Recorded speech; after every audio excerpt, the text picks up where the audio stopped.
ప్రభు నామానికి మహిమ కలుగును గాక. Many people will be preaching about the worldly, fleshly love of Valentine's Day. All those people are following the world, not the word. The world system, not the scripture system. ప్రపంచంలో, లోకంలో ఏదైతే ట్రెండింగ్లో ఉందో ఆ ట్రెండింగ్ని బట్టి వాక్యాన్ని బేస్ చేసుకునే వాళ్ళు లోకం యొక్క పోకడలో వాక్యాన్ని వేయడానికి ప్రయత్నం చేస్తున్నారు. వేరేస్ విమెన్స్ డే అని, మెన్స్ డే అని, మదర్స్ డే అని, ఎవరయ్యో బర్త్డేస్ అని, ఎవరయ్యో యానివర్సరీలు అని ఆ రోజులను బేస్ చేసుకుని వాక్యం కాదు, చాలా రోజుల ముందే ప్రభు సంఘంతో ఏం మాట్లాడాలో ప్రభు దగ్గర నుంచి మనము పొందుకొని ఉండాలి. ఆ తర్వాత ఇంకా కన్వీనియంట్గా I saw there is one post where from John 3:16 the word Valentine is extracted. Acrostic అని అంటారు, బట్ అక్రాస్టిక్ మధ్యలో the Lord so loved the world, V వచ్చింది కదా లవ్డ్లో, ఆ వి ఒక లైన్లో హైలైట్ చేసి, ఆ తర్వాత మరి వ్యాలంటైన్లో ఏ తర్వాత లైన్లో హైలైట్ చేసి, ఎల్ తర్వాత లైన్లో హైలైట్ చేసి స్ట్రైట్గా వాక్యం ఇలా రాశారు. అందులోని ఆ వ్యాలంటైన్ డే VALENTIN అలా వచ్చినట్టుగా దాన్ని హైలైట్ చేసి జాన్ 3:16లోనే వ్యాలంటైన్స్ డే ఉందని చెప్తున్నారు. ఇంకా అంతకంటే అధ్వాన్నమైన పనికి మాలిన, అంటే అంతకంటే బైబిల్ చదివి తెలిసిన వాళ్ళే, బైబిల్ తెలియని వాళ్ళు కాదు. జాన్ 3:16 వాక్యాన్ని ఇంగ్లీష్లో కోట్ చేసి అందులో వ్యాలంటైన్ స్పెల్లింగ్లో ఉన్న పదాలు ఒకదాని తర్వాత ఒకటి అన్ని హైలైట్ చేసి, సో జాన్ 3:16 ఈ celebrating Valentine's day. Valentine's day అనేది కేవలము కార్నివల్, ఒక కార్నల్, ఒక ఫ్లెష్లీ, ఒక వరల్డ్లీ లవ్ మాత్రమే. అదేమి ప్రభు యొక్క అగపే ప్రేమకి ఏమి సాదృశ్యము కాదు, దానికి సమానము కాదు, తులనాత్మకం కూడా కాదు. It's not even worth comparing with the love of the lord, the Valentine's day that the world is celebrating. కాబట్టి చాలా జాగ్రత్తగా ఉండాలి, చాలా జాగ్రత్తగా ఉండాలి. ప్రభుతో ఆటలాడకూడదు, ప్రభు ప్రేమతో ఆటలాడకూడదు. ఆ ప్రేమను బట్టే మనము ప్రభు యొక్క సన్నిధిలో కడగబడ్డాము, కొనబడ్డాము, మనము ప్రభు సన్నిధిలో నిలిచి ఉంటున్నాం. కాబట్టి ఈ లోకంలో ప్రారంభమైన విషయాల్ని దేవుని యొక్క వాక్యంతో ముడిపెట్టడం అనేది కరెక్ట్ కాదు. రెండో విషయము, నేను మనందరం కూడా చాలా ఖచ్చితంగా తెలుసుకోవాలి, పాటించాలి అని నేను కోరుకుంటున్న విషయము, ఇవాళ రాత్రి చాలా భయంకరమైన రాత్రి. అంటే అన్ని రాత్రులు భయంకరంగానే ఉంటాయి కదంటే, కొన్ని రాత్రులు కొన్ని మీరు పాటించే క్యాలెండర్ని బట్టి కొన్ని భయంకరమైన రాత్రులు ఉన్నాయి. కాబట్టి ఈ రాత్రి వీలైనంత వరకు అందరూ కూడా మీ స్థానాల్లో అట్లీస్ట్ తెల్లవారు వరకు ప్రార్థనలో ఉండగలిగితే మంచిది. తెల్లవారు వరకు ప్రార్థనలో ఉండగలిగితే మంచిది. మనకేదన్నా అయిపోద్ది, మనకేం అవ్వకుండా కాదు. భారతదేశం మీద దేవుని యొక్క ఉగ్రత రాకుడినట్లు, భారతదేశము కన్నులు తెరిచినట్లు, భారతదేశము ప్రభు యొక్క ఉగ్రతలో శిక్షించబడకుండా, ఎందుకంటే కుడి ఎడమలకి తేడా తెలియని ప్రజలే, అత్యంత మూర్ఖులే. అందుకే రాధా మనోహర్ దాస్ని తమ్ముడు అంటూ ఉంటారు, ఇంకా కళ్ళు తెరవాలి. కాబట్టి అటువంటి వాళ్ళు ఇంకా చాలా మంది ఉన్నారు. కనబడేవాళ్ళు, పబ్లిక్గా మాట్లాడేవాళ్ళు చాలా తక్కువ మంది. మూర్ఖులు అందరిలో మహామూర్ఖులు టీవీలు, మీడియా ముందుకు వచ్చి మాట్లాడుతున్నారు. మిగతా వాళ్ళు చాలా మంది లోపలే ప్రభుని గురించి చాలా రకాలుగా, తమ సృష్టికర్త, తమ ప్రభు, తమ దేవుడు, తమకు ఏకైక రక్షణ మార్గము సత్యవంతుడైన దేవుని గురించి చాలా తెలుసుకోకుండా ఒక అభిప్రాయం అనేది వారికి లేదు, కానీ వారు మాట్లాడుతూ ఉన్నారు. కాబట్టి ఈరోజు మరి ముఖ్యంగా ఈ రాత్రి మనందరం కూడా వీలైనంత వరకు ప్రార్థనలో ఉండాలి. మళ్ళీ చెప్పాను, ఎవరో ఏదో చుట్టూ చేస్తుంటే అది మన మీదకి వస్తుందని కాదు, మన మీదకి ఏమీ రాదు. ఒకవేళ రక్షణలో ఉన్నాము, ప్రభు రక్తంలో కడగబడి ఉన్నాము, ప్రభులో కొనసాగుతున్నాము, దేవుని యొక్క వాక్యంలో నిలిచి ఉన్నామా, ఏమీ అవ్వదు. మీరు ఎక్కడికి వెళ్ళినా ఏమవ్వదు చెప్పాలంటే. కానీ మనము భారతదేశం పట్ల ప్రార్థన చేసే గొప్ప భారము, బాధ్యత ప్రభు మనకు అప్పగించారు. కాబట్టి మనము ప్రార్థన చేయాలి. Right, okay. దేవుని యొక్క వాక్యంలోంచి మనము కింగ్డమ్ ఆఫ్ గాడ్ గురించి మనం చూస్తున్నాము. దేవుని యొక్క రాజ్యమును గురించిన కొన్ని విషయాలు చాలా తొందరగా ఈ విషయాలు మనము ఇవాళ చూసి వీళ్ళని తొందరగా ముగించుకోవడానికి ప్రయత్నం చేద్దాం. రైట్, 12 గంటలకి ముగించడానికి ప్రయత్నం చేస్తాను. ఎందుకు 12 గంటలకల్లా ముగించడానికి ప్రయత్నం చేస్తానంటే అంతా చెప్పినా సరే ఇవాళ అలాగా కంప్లీట్ అవ్వదు కాబట్టి టైంకి ముగించడానికి ప్రయత్నం చేస్తాను. Okay, right. Praise Lord. ప్రభువైన యేసుక్రీస్తు ఆయన పరిచర్య ప్రారంభించినప్పుడు, ఇంకా చెప్పాలంటే పరిచర్య ప్రారంభించక ముందు యోహాను ద్వారా కూడా ఈ దేవుని యొక్క రాజ్యము పరలోక రాజ్యము, దేవుని యొక్క రాజ్యము పరలోక రాజ్యము అనేది మనము వింటూ ఉన్నాము. దేవుని యొక్క రాజ్యము పరలోక రాజ్యము సమీపముగా ఉంది కాబట్టి మారు మనసు పొందండి, మారు మనసుకు తగిన ఫలాలు ఫలించండి. అది యోహాను.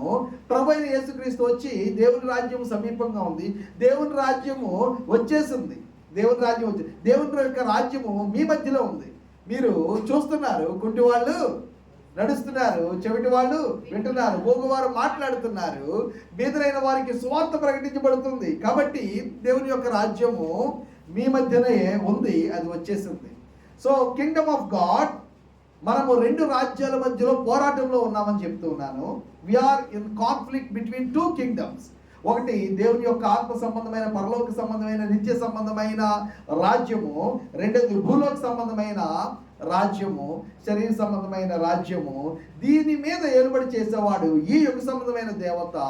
ఇక్కడ రాజు ఎవరనంటే సాతాను. ఇప్పుడు ఈ సాతాను రాజ్యములో ఉన్న ప్రజలని ప్రభు కొరకు విడిపించే పని ప్రభు చేస్తున్నాడు.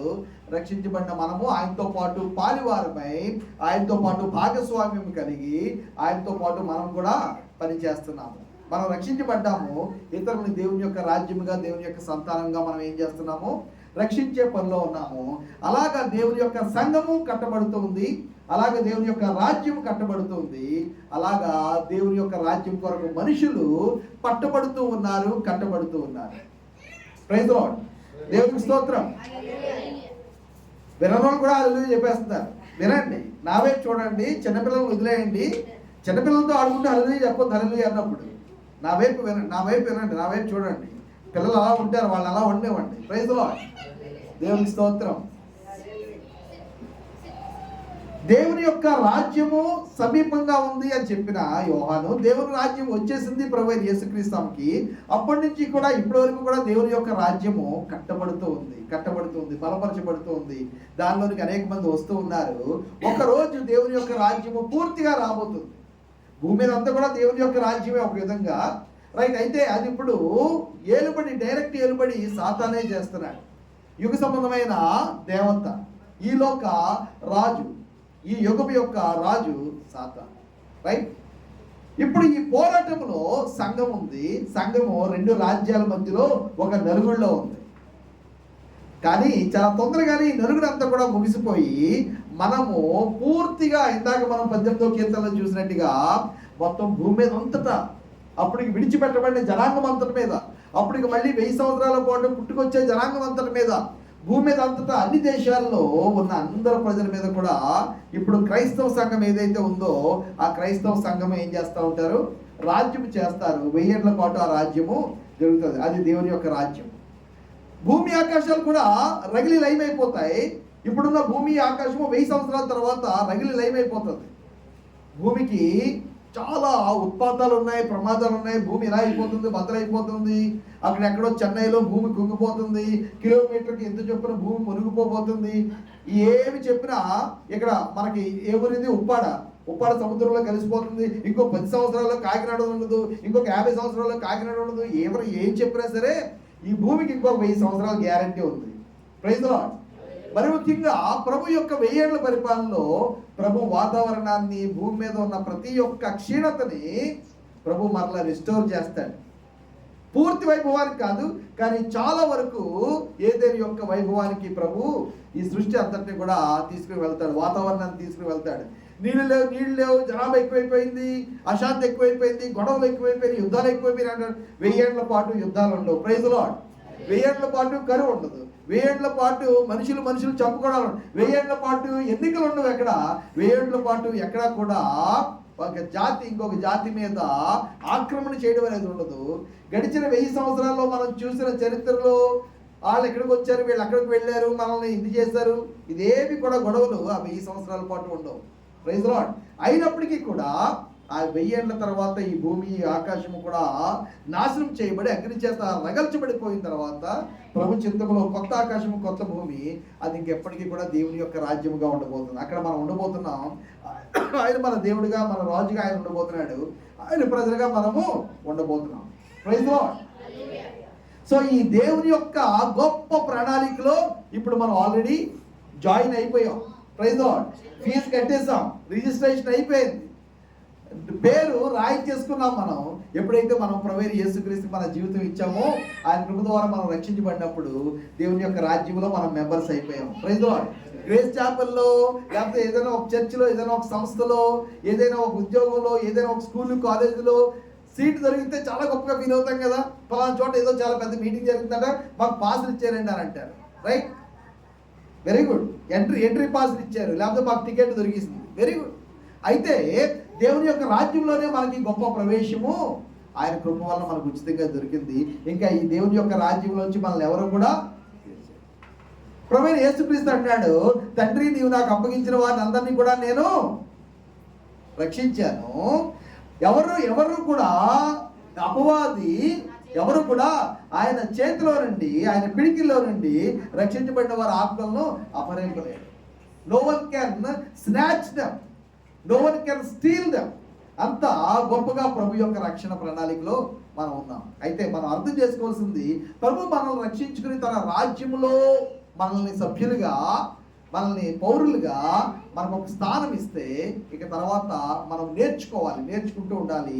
ఈ సంఘం అనేది దాని కొరకే, మనం నేర్చుకోవడానికి. రైట్.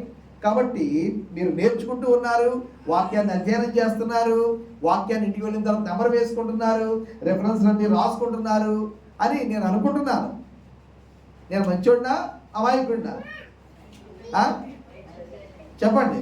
నోట్స్ రాసుకుంటున్నారు, ఇంటికి వెళ్ళి ఏం చేస్తున్నారు, దాన్ని మళ్ళీ తీసి చదువుతున్నారు, చూస్తున్నారు అని అనుకుంటున్నాను. నేను అమాయకుడినా? రైట్.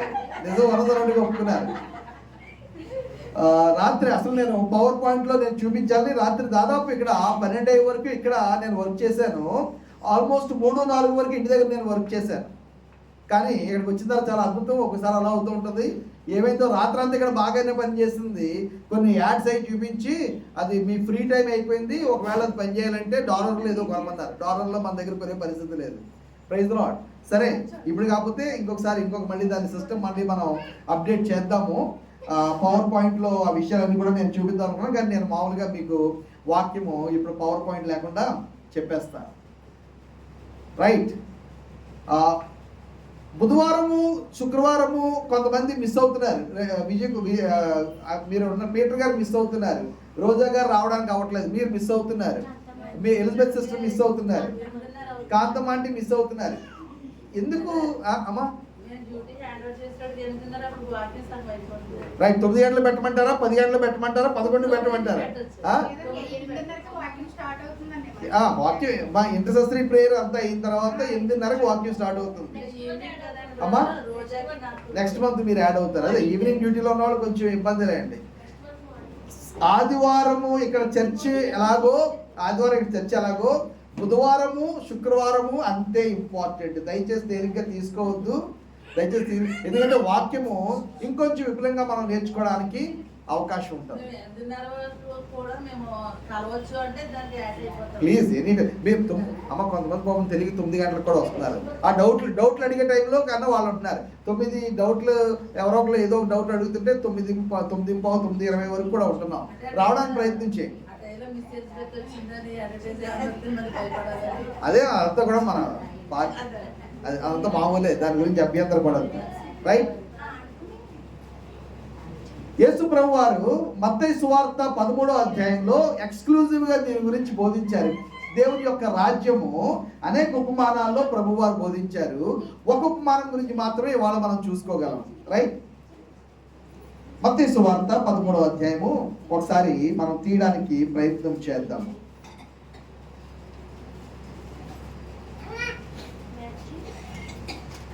మత్తయి సువార్త 13వ అధ్యాయము 13వ అధ్యాయము 1 నుండి 9 వచనాల వరకు ప్రభువారు విత్తువారి ఉపమానము గురించి చెప్పారు. రైట్? విత్తువారి ఉపమానము అది యాక్చువల్గా విత్తనాన్ని గూర్చిన ఉపమానం కాదు, విత్తేవారిని గూర్చిన ఉపమానం కాదు. అవి రెండు కూడా ఉపమానాలు మాత్రమే. యాక్చువల్గా ప్రభువారు చెప్పాలనుకున్న బోధ దేని గురించి అని అంటే వాక్యము దాన్ని విని రిసీవ్ చేసుకునే హృదయం. ఈ ఉపమానం అనేది విత్తనం వాడారు. విత్తనం ఏంటి అక్కడ? వాక్యం. ఆ నేల ఏమిటి? మన హృదయం, మనుష్య హృదయం. చెప్పాలంటే జనరల్గా అది విశ్వాసుల అవిశ్వాసులు ఎవరైనప్పటికీ కూడా వినేవారి హృదయము అది నేలను, 4 రకాల నేలల గురించి చెప్పారు. మరి విత్తే వాళ్ళు ఎవరు? దేవుడు, ప్రభు. రైట్? ఆయనే ఆత్మయ్య ఉన్న దేవుడు, ఆయనే ఇప్పుడు వాక్యము విత్తుతూ ఉన్నాడు. పాస్టర్ గారు అన్నారు కాక కాదు. రైట్? సో ఇది మనం అర్థం చేసుకోవాలి. వాక్యము విత్తేవాడు ఆయనే, ఆయన ఆత్మ ద్వారానే జరుగుతుంది. మనుష్య రీతిగా మనుషులు ఆయన ఎవరినైనా వాడుకోవచ్చు. అందుకే చెప్తా ఉంటాను, anybody can be used by God. అది ఇంపార్టెంట్.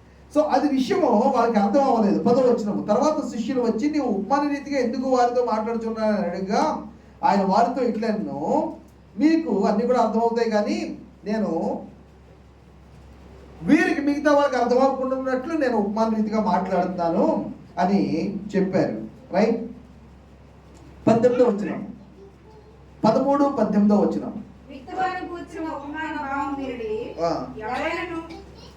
ఎవడైనాను రాజ్యమును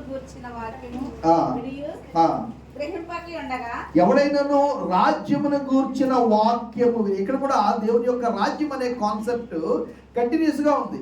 the message that we are preaching, the gospel we are preaching, the teaching that we are getting, the faith that we have, it all has got to do with the kingdom of God. మనం వినే వాక్యము, విశ్వసించిన విశ్వాసము, పొందుకుంటున్న ఈ యొక్క బోధ, అలాగే చెప్తున్న సువార్త కూడా రాజ్యము అనే కాన్సెప్ట్ జరుగుతుంది. Without Kingdom concept there is nothing. Many people are thinking that the kingdom of God is here on earth right now. ఇక్కడే ఉంది. లిటరల్ గా మనం రాజులాగా జీవించాలి, ఎడ్యుకేషన్ మన చేతిలోకి రావాలి, హెల్త్ కేర్ మన చేతిలోకి రావాలి, పొలిటికల్ సీట్ మన చేతిలోకి రావాలి. నో. దాని గురించి ప్రభు చెప్పలే. నా రాజ్యం ఈ లోక సంబంధమైనది కాదని ప్రభు చాలా క్లియర్గా చెప్పాడు. ఎస్, మన కంట్రిబ్యూషన్ అన్ని విషయాల్లో ఉంటుంది. అయితే మనం రాబోయే రాజ్యం గురించి చూస్తున్నాం, రాబోయే రాజ్యం గురించి తయారవుతున్నాం, రాబోయే రాజ్యం గురించి మన సిద్ధపాటులో భాగంగా ఇక్కడ చాలా పనులు మనము చేస్తున్నాం. కాబట్టి విత్తువారి ఉపమానం గూర్చిన భావం వినుడి, ఎవడైనాను రాజ్యమును గూర్చిన వాక్యం వినియు. ఎలా ఉన్నాం మనం? వినే వాళ్ళంగా ఉన్నామా? విని గ్రహించే వాళ్ళంగా ఉన్నామా? అది చాలా ఇంపార్టెంట్. మనం చూసుకుందాము, పరీక్షించుకుందాము. రైట్? దుష్టుడు వచ్చి వాని హృదయములో విత్తబడిన దాన్ని ఎత్తుకొని, ఎలా ఉండాలంటే స్పాంజ్ మీద నీళ్లు వేస్తే అది అలాగైతే చుక్క అక్కడ లేకుండా మొత్తం అలా టేబుల్ మీద ఉన్నది అనుకోండి, స్పాంజ్తో ఒకసారి ఎలా అంటే మళ్ళీ అక్కడ తర్వాత ఇంకేం ఉండదు. వాక్యం విషయంలో మనం అలా లేకపోతే వెంటనే ఏమవుతుంది అంటే దుష్టుడు వచ్చి వాక్యాన్ని ఎత్తుకుని వెళ్ళిపోతాడట. అది గ్రహించడము అని అంటే మైండ్లోని గ్రహించాలి, జీవితంలోకి కూడా దాన్ని మనం ఏం చేయాలి? వెంటనే ఆచరణలోకి తీసుకొచ్చాలి, రక్త మాంసాల్లోకి తీసుకొచ్చాలి, జీర్ణించుకుపోవాలి. వాక్యము అబ్జార్బ్ అవ్వడం అనేది చాలా ఇంపార్టెంట్ మాట. వాక్యం ఏమవ్వాలి? అబ్జార్బ్ అయిపోవాలి, గ్రహించేయాలి, పూర్తిగా సారమైపోవాలి, అది మనలో జీర్ణమైపోవాలి, మనలో బలము పోషణ అయిపోవాలి. ఎవరైతే అలాగా వాక్యాన్ని కేవలం వింటున్నారు కానీ దాని మీద అమలు చేయడం లేదో, దానికి విధేయత చూపించట్లేదో, లోబడట్లేదో, వెంటనే సాతాను ఏం చేస్తాడంటే వాక్యం పట్ల వ్యతిరేకమైన ఆలోచన తీసుకొస్తాడు, వాక్యం పట్ల అవిధేయత తీసుకొస్తాడు, వాక్యాన్ని లాస్ట్గా ఏం చేస్తాడు? ఎత్తుకొని పోతాడు. ఇంకా లాస్ట్లో ఏం జరిగేదంటే వాక్యము జీవితంలో ఏమాత్రం కూడా ప్రభావము చూపించదు, పెరిఫరల్గా ఉంటాం. కాబట్టి వాక్యమును వినాలి, గ్రహించాలి, అమలుపరచాలి. త్రోవ పక్కన విత్తబడిన వాడు వీడే. రాతి నేల విత్తబడిన వాడు వాక్యం విని వెంటనే సంతోషంతో అంగీకరిస్తాడు. అయితే అతనిలో వేరు లేనందున కొంతకాలం నిలుచును కానీ వాక్యము నిమిత్తము శ్రమ అయినను హింస అయినను. ఓకే, ఒక వన్ పర్సన్ విధేయత లేదు, లోపడడం లేదు, గ్రహించడం లేదు. రైట్, ఒకళ్ళు గ్రహించారు కానీ కొంత వ్యతిరేకమైన పరిస్థితులు ఖచ్చితంగా అమ్మ వదిలేండి బాబు వదిలేండి. వాక్య వ్యతిరేకమైన కొన్ని పరిస్థితులు రాగానే వెంటనే ఏమవుతుందంటే అభ్యంతరపడును అనే మాట వాడుతున్నారు. వాక్యము నిమిత్తమే అభ్యంతర పడే వాళ్ళు కూడా దేవుని యొక్క రాజ్యంలో ఎక్కడ ఉంటారు? వాక్యం నిమిత్తం అభ్యంతర పడే వాళ్ళు దేవుని యొక్క రాజ్యంలో ఎక్కడ ఉంటారు? రైట్. తర్వాత ముండ్ల పొదల్లో పడిన వాడు వాక్యం వినగానే వాడు వినువాడే కానీ ఐహిక విచారమును ధనమోహమును ఆ వాక్యమును అణిచివేయను కనుక వాడు ఐహిక విచారములు రెండో మాట ఏం వాడారు? ఐహిక విచారము రెండో మాట ఏం వాడారు? నో, ఐహిక విచారము రెండో మాట ఏం వాడారు? అందరూ చెప్పట్లే, ఇక్కడ లేరు. ఐహిక విచారము రెండోది ఏంటి? గట్టిగా చెప్పట్లేదు. ధనమోహము. అందరూ చెప్పండి. ఐహిక విచారము. కాబట్టి ధనము అనేది ఎంత మోహించే ఒక పరిస్థితి ఉంటుందో, ఐహిక విచారాలు ఎంత భయంకరమైనవో, వాక్యం ఏమాత్రము కూడా ఆ వేరు తన్ని ఫలించి ఎదగకుండా ఒకటి ఐహిక విచారాలు. ఇక్కడ మరి కూర్చున్న వాళ్ళు ఎంతమంది ఐహిక విచారాలతో కూర్చున్నారో నాకు తెలియదు. ధనమోహం అనేది ధనాన్ని మోహించడం అనేది ఈ రెండు కూడా వాక్యానికి బద్ధమైన వ్యతిరేకమైన కూడా. చాలా మంది వింటున్నారు, చాలా వాక్యం వింటున్నారు. చర్చిలకి కాకినాడ నిండా, వైజాగ్ నిండా, మీరు ఏలూరు నిండా, రాజమండ్రి, గుంటూరు, విజయవాడ వెళ్తే ఓ చర్చెస్ చాలా ఉంది. వాక్యం చాలా ప్రకటించబడుతుందేమో అని అనుకుంటున్నాము, కానీ ఈ 4 రకాలైన చోట్లకి వాక్యం వెళ్ళిపోతుంది. ఒక చోటేమో అది ఇంకా వాక్యం ఏమీ అబ్జర్వ్ అవ్వకుండానే సాతానుడు దుష్టుడు ఎత్తుకుని పోతున్నాడు. రెండోదేమో ముండ్ల పొదలు, ఒకటేమో రాత్రి నెల, ఇంకోటేమో ముండ్ల పొదలు ఆ యొక్క వాక్యాన్ని ఏం చేస్తున్నాయంటే అణిచివేస్తున్నాయి. కష్టాలు వచ్చినప్పుడేమో కొంతమంది తొలగిపోతున్నారు, కొంతమంది బయట నుంచి ఏమీ కష్టాలు లేకపోయినా సరే తమ సొంత ధనమోహము వలన, తమ సొంత ఐహిక విచారాల వలన వాక్యంలో లేదు. వాక్యం ఉంది, వాక్యం ప్రకటిస్తున్నారు, ఎంతో కొంత వాక్యం దేవుని యొక్క ఆత్మకార్యం చేస్తున్నారు. టీవీ ద్వారా కాకపోతే రేడియో ద్వారా, దీని ద్వారా కాకపోతే డైరెక్ట్గా, దీని ద్వారా కాకపోతే సభల్లో, లేకపోతే వ్యక్తిగతంగా చదివినప్పుడు, ప్రార్థన చేసుకున్నప్పుడు వాక్యం ఎంతో కొంత ప్రభు కార్యం చేస్తూ ఉన్నాడు సంఘాన్ని బలపరచడానికి. ఒకటి బయట నుంచి వచ్చేది, ఒకటి సాతాన్ అటాక్, ఒకటి మనుషుల యొక్క అటాక్, ఒకటి నా సొంత అటాకే వాక్యం మీద. దుష్టుడు వచ్చి ఎత్తుకుని పోతున్నాడు, అలాగే వాక్యం చాలా పోతుంది. అలాగే అక్కడి నుంచి తప్పించబడ్డాము అని అంటే వెంటనే ఏమవుతుందంటే శ్రమలు, శోధనలు, కష్టాలు వచ్చినప్పుడు, బయట నుంచి వచ్చినప్పుడు, టెంప్టేషన్స్, ట్రయల్స్ వచ్చినప్పుడు వాక్యము అసలు రూట్ తీసుకోవడానికి అవ్వట్లే. ఒకవేళ అయ్యిలేమో అటువంటి పరిస్థితి ఏమో చాలా నిదానంగానే ప్రశాంతంగా ఉన్నామంటే మన సొంత దురాభిలాషలు, మన సొంత ధనమోహము, మన సొంత ఐహిక విచారాలు, రేపేంటి రేపెలాగా ఈ యొక్క రేపటి గురించిన, పిల్లల గురించిన, భవిష్యత్తును గురించిన చింత వాక్యాన్ని ఎదగనవడం లేదు. ప్రభు చాలా స్పష్టంగా మత్తయి సువార్త ప్రారంభంలోనే ఆకాశ పక్షులను చూడండి అన్నాడు. క్రైస్తవులు చెయ్యని పని అదొక్కటి మాత్రమే. ఆకాశ పక్షులు మాత్రం ఏదంటారు కదా, చచ్చినా అనే మాట, మన మాట వాడద్దు. కానీ ఏదేమైనా సరే ప్రభు నువ్వేం చేసుకో, మేము మాత్రం ఆకాశ పక్షులను చూసి ఏమీ నేర్చుకోం. మేము మా సొంత పక్కింటి వాళ్ళని చూసి నేర్చుకుంటాం, ఎదురింటి వాళ్ళని చూసుకుంటాం, మా కజిన్ చూసి నేర్చుకుంటాం, లేకపోతే మన వాళ్ళు డబ్బు విషయంలో ఎలాగైతే బాగుపడ్డారో వాళ్ళని చూసి నేర్చుకుంటాం, కానీ ఆకాశ పక్షులు మాత్రం మేము చూడము అని అంటాం. ఐహిక విచారాలు అనేవి ఇవే. అన్యులైన వాళ్ళు వీటన్నిటి కోసం పరిగెడతారు, తాపత్రయపడతారు, వెతుకుతారు. కానీ మీరు మొదట దేవుని యొక్క రాజ్యమును, ఆయన నీతిని వెతకండి అన్నారు. దేవుని యొక్క రాజ్యమును, ఆయన నీతిని వెతకండి అన్నారు. మనకి ఏమాత్రం కూడా ఇష్టం లేని వాక్య భాగాలు అటువంటివే. కాబట్టి మనము వాక్యము మనలోనికి వచ్చి, వాక్యం మనలో వేరు పాదుకుని, వాక్యము ఫలించి, వాక్యము నిలిచి, వాక్యము మనలో కార్యం చేసేలాగా మనము దుష్టు నుంచి తప్పించబడడానికి ప్రార్థన చేస్తూ ఉండాలి. అలాగే ఈ యొక్క లోక సంబంధమైన శ్రమలు, కష్టాలు వచ్చినప్పుడు కూడా మనం తొలగిపోకుండానట్లు ఒకరి గురించి ఒకరు మనం ప్రార్థన చేసుకోవాలి. వాక్యం వింటున్నామంటే సరిపోదు, వాక్యం చెప్పేసామంటే సరిపోదు. మీరు వాక్యం విని వెళ్ళిపోయారు, మరలా ఇంటికి వెళ్ళిన తర్వాత శోధనలు, కష్టాలు, శ్రమలు, అనారోగ్యము, అప్పులు, బాధలు, వ్యతిరేకమైన పరిస్థితులు వస్తే వాక్యం నుంచి ఒక్క నిమిషంలో బయటికి వెళ్ళిపోయే ప్రమాదం ఉంటుంది, ఒక్క నిమిషంలో లోకంలోకి వెళ్ళిపోయే ప్రమాదం ఉంటుంది. కాబట్టి ఎవరి మటుకు వాళ్ళు పూర్తిగా జాగ్రత్త కూడా కలిగి ఉండాలి. అల్టిమేట్గా టెంప్టేషన్ ఏంటంటే నాకు నష్టమే ఉండదు, నీకు నష్టం ఉండదు. ఫిజికల్గా మాట్లాడితే ప్రభు యొక్క రాజ్యానికి నష్టం, ప్రభు యొక్క రాజ్యంలో మనకి నష్టం ఉంటుంది. ప్రభు యొక్క రాజ్యానికి నష్టం ఉంటుంది. ప్రభు యొక్క రాజ్యంలో మనము నష్టపోతాము, రివార్డులు నష్టపోతాము, ప్రభు యొక్క మెప్పు నష్టపోతాము. ఒక్కోసారి వాక్యంలో చాలా దిగజారిన పరిస్థితులకు వెళ్ళిపోతూ ఉంటే బ్యాక్ స్లైడ్ అనేది ఒక రోజులో జరగదని చెప్తూ ఉంటారు. ప్రభులో ఎదగడం అనేది ఒక రోజులో జరగదు. ఆత్మలో ఎవరైనా ఒక రోజులో ఎదిగిపోతారా? జరగదు. ఆత్మలో పరిపక్వత ఒక రోజులో వచ్చేస్తుందా? రాదు. ఆత్మలో పరిపూర్ణత ఒక రోజులో వచ్చేస్తుందా? రాదు. ప్రభులో నాకు ఇప్పుడు మెచ్యూరిటీ వచ్చేస్తుందండి నన్ను రాత్రి నుంచి మనం ఒకరోజు అనుభవం తర్వాత అనుభవం ఎదుగుతూ ఉంటాము, రైట్? అలాగే పడిపోవడం కూడా ఒక్కరోజులో పడిపోయేది చాలా తక్కువ సందర్భాలే. ఎప్పటి నుంచో దాని వెనకాతల స్కీమ్ రన్ అవుతూ ఉందన్నమాట. అలాగే తెలియకుండానే మనము ఏదో ఒక శోధన, ఏదో ఒక పరిస్థితి, ఏదో ఒక కష్టము దిగజారిపోతూ ఉంటాం. ప్రభు ఉపమాన రీతిగా మాట్లాడారు. ఆ ఉపమాన రీతిగా మాట్లాడింది వాళ్ళకి ఎవరికి అర్థం కాలేదు. కానీ మరలా తన శిష్యులైన వారు, మళ్ళీ 12 మంది అని కూడా వీళ్ళే, తన శిష్యులైన వారు అందరినీ కూడా కూర్చోబెట్టి ప్రభు ఉపమానాల యొక్క సారం చెప్తున్నారు. అంతవరకు అది కేవలము వాక్యము, విత్తనము, విత్తువాడు ప్రభువు, అలాగే ఆ నేల మనుషుల హృదయము. దీని గురించి ప్రభు మాట్లాడారు. ఉపమానాలతో మాట్లాడుతున్నావు ఏంటంటే, ఎస్ ఉపమానాలతోనే మాట్లాడుతున్నాను, ఉపమానాలతో మీతో కూడా మాట్లాడుతున్నాను. వాళ్ళు అడిగారు, వాళ్ళతో ఎందుకు ఉపమానాలతో మాట్లాడుతాం అంటే వీళ్ళకి అర్థం కాలే. ఒక సందర్భంలో అయితే ప్రభువుని వీళ్ళు అడిగినట్టుగా ఉంది, ఒక సందర్భంలో ప్రభువే వీళ్ళని కూర్చోబెట్టి ఎక్స్ప్లెయిన్ చేసినట్టుగా ఉంది.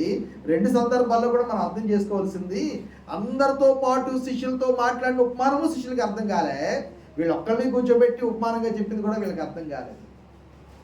ఇవాళ ప్రభు సంఘంతో చెప్పు మాట మనము గ్రహించగలుగునుగా.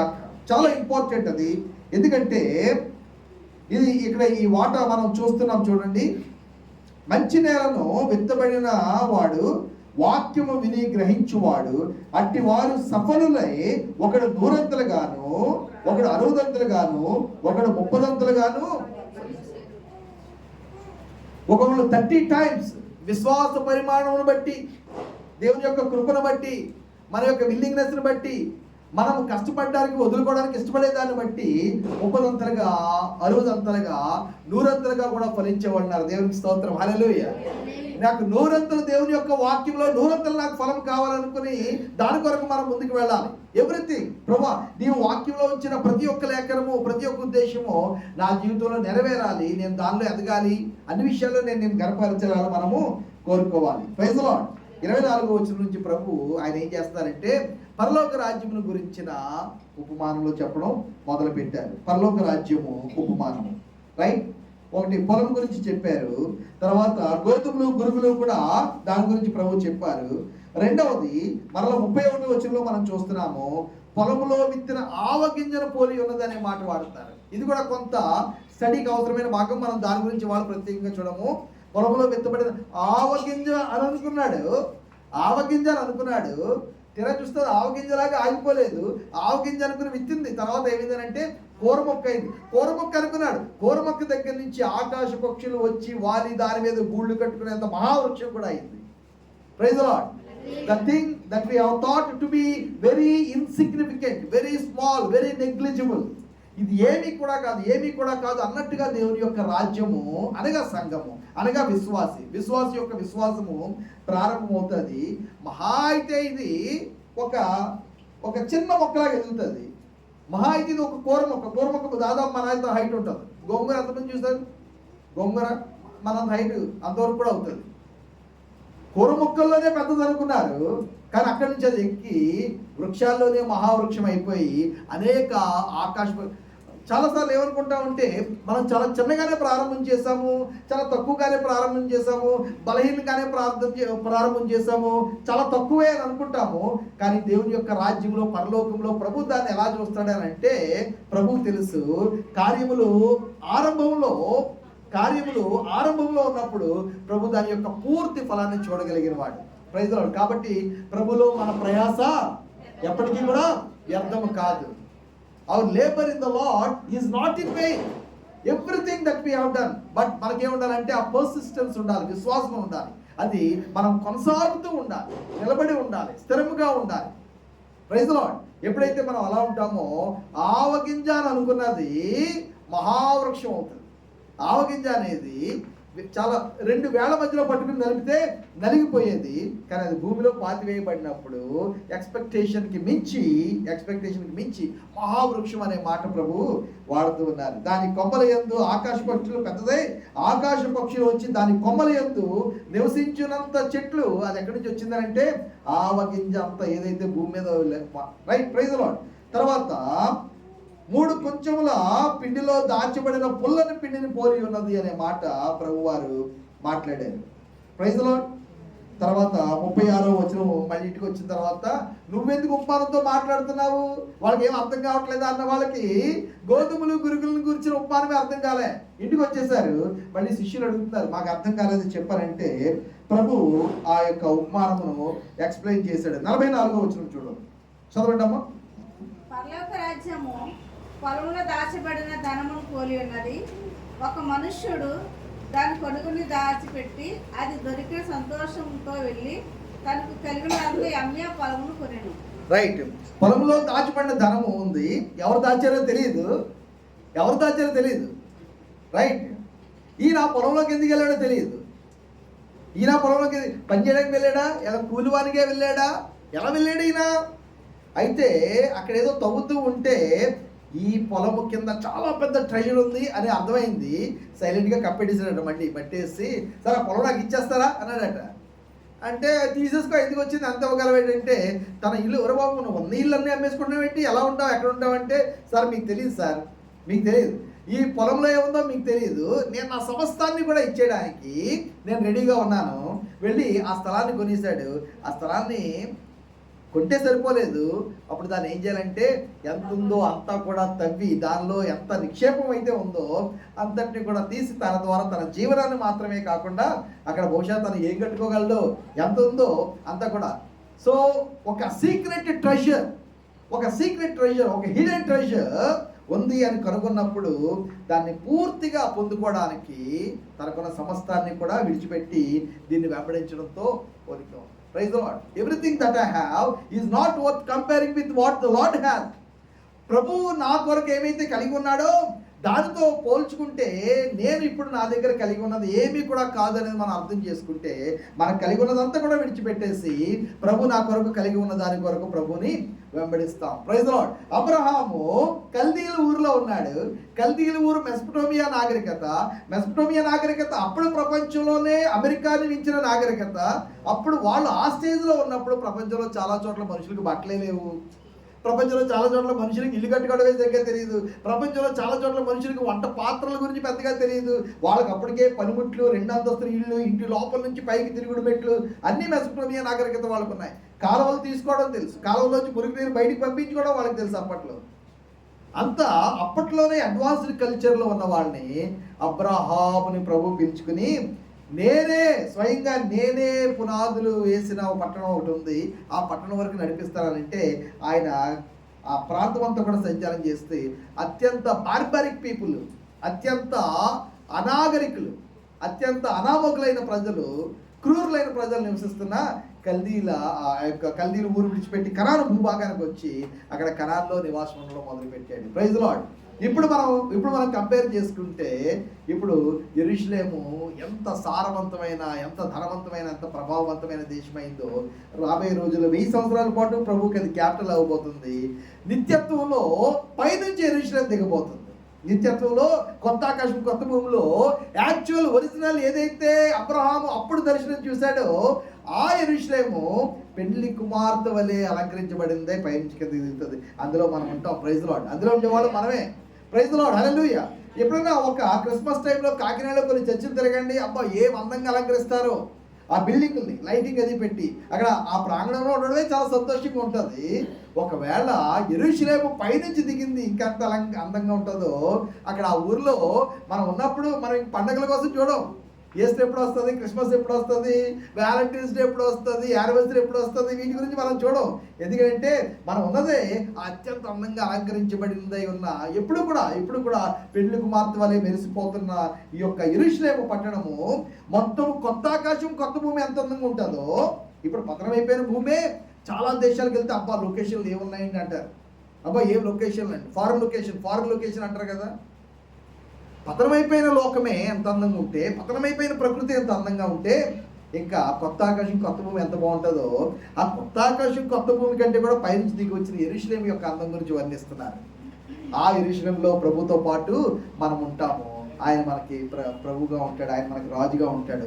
మనము ప్రతిరోజు కూడా ఆయన ముఖ దర్శనం చేసుకుంటూ ఉంటాము, ప్రతిరోజు ఆయన మనం సేవిస్తూ ఉంటాము. ప్రైజ్ ది లార్డ్, హల్లెలూయా. కాబట్టి ఈ లోకంలో ఉన్నవన్నీ కూడా ఆ ప్రభు కొరకు, ఆ రాజ్యం కొరకు, ఆ రాజు కొరకు, ఆయనతో సమయము సహవాసం కొరకు అన్నింటినీ కూడా విడిచిపెట్టేసి నాకు ఇదే కావాలి. ఏంట్రా పలానా కులపోళ్ళు మా దానిలోకి దిగిపోతున్నావా, దానిలోకి వెళ్ళిపోతున్నావా, నాకు అదే కావాలి. మీకు తెలియదు దానిలో ఏముందో. Praise the Lord. ఏంటి 3 మేకులు పీక్కోలేని దగ్గరికి వెళ్ళిపోతున్నావా, మీకు తెలియదు దాంట్లో ఏముందో, ఆయనలో ఏముందో. Praise the lord.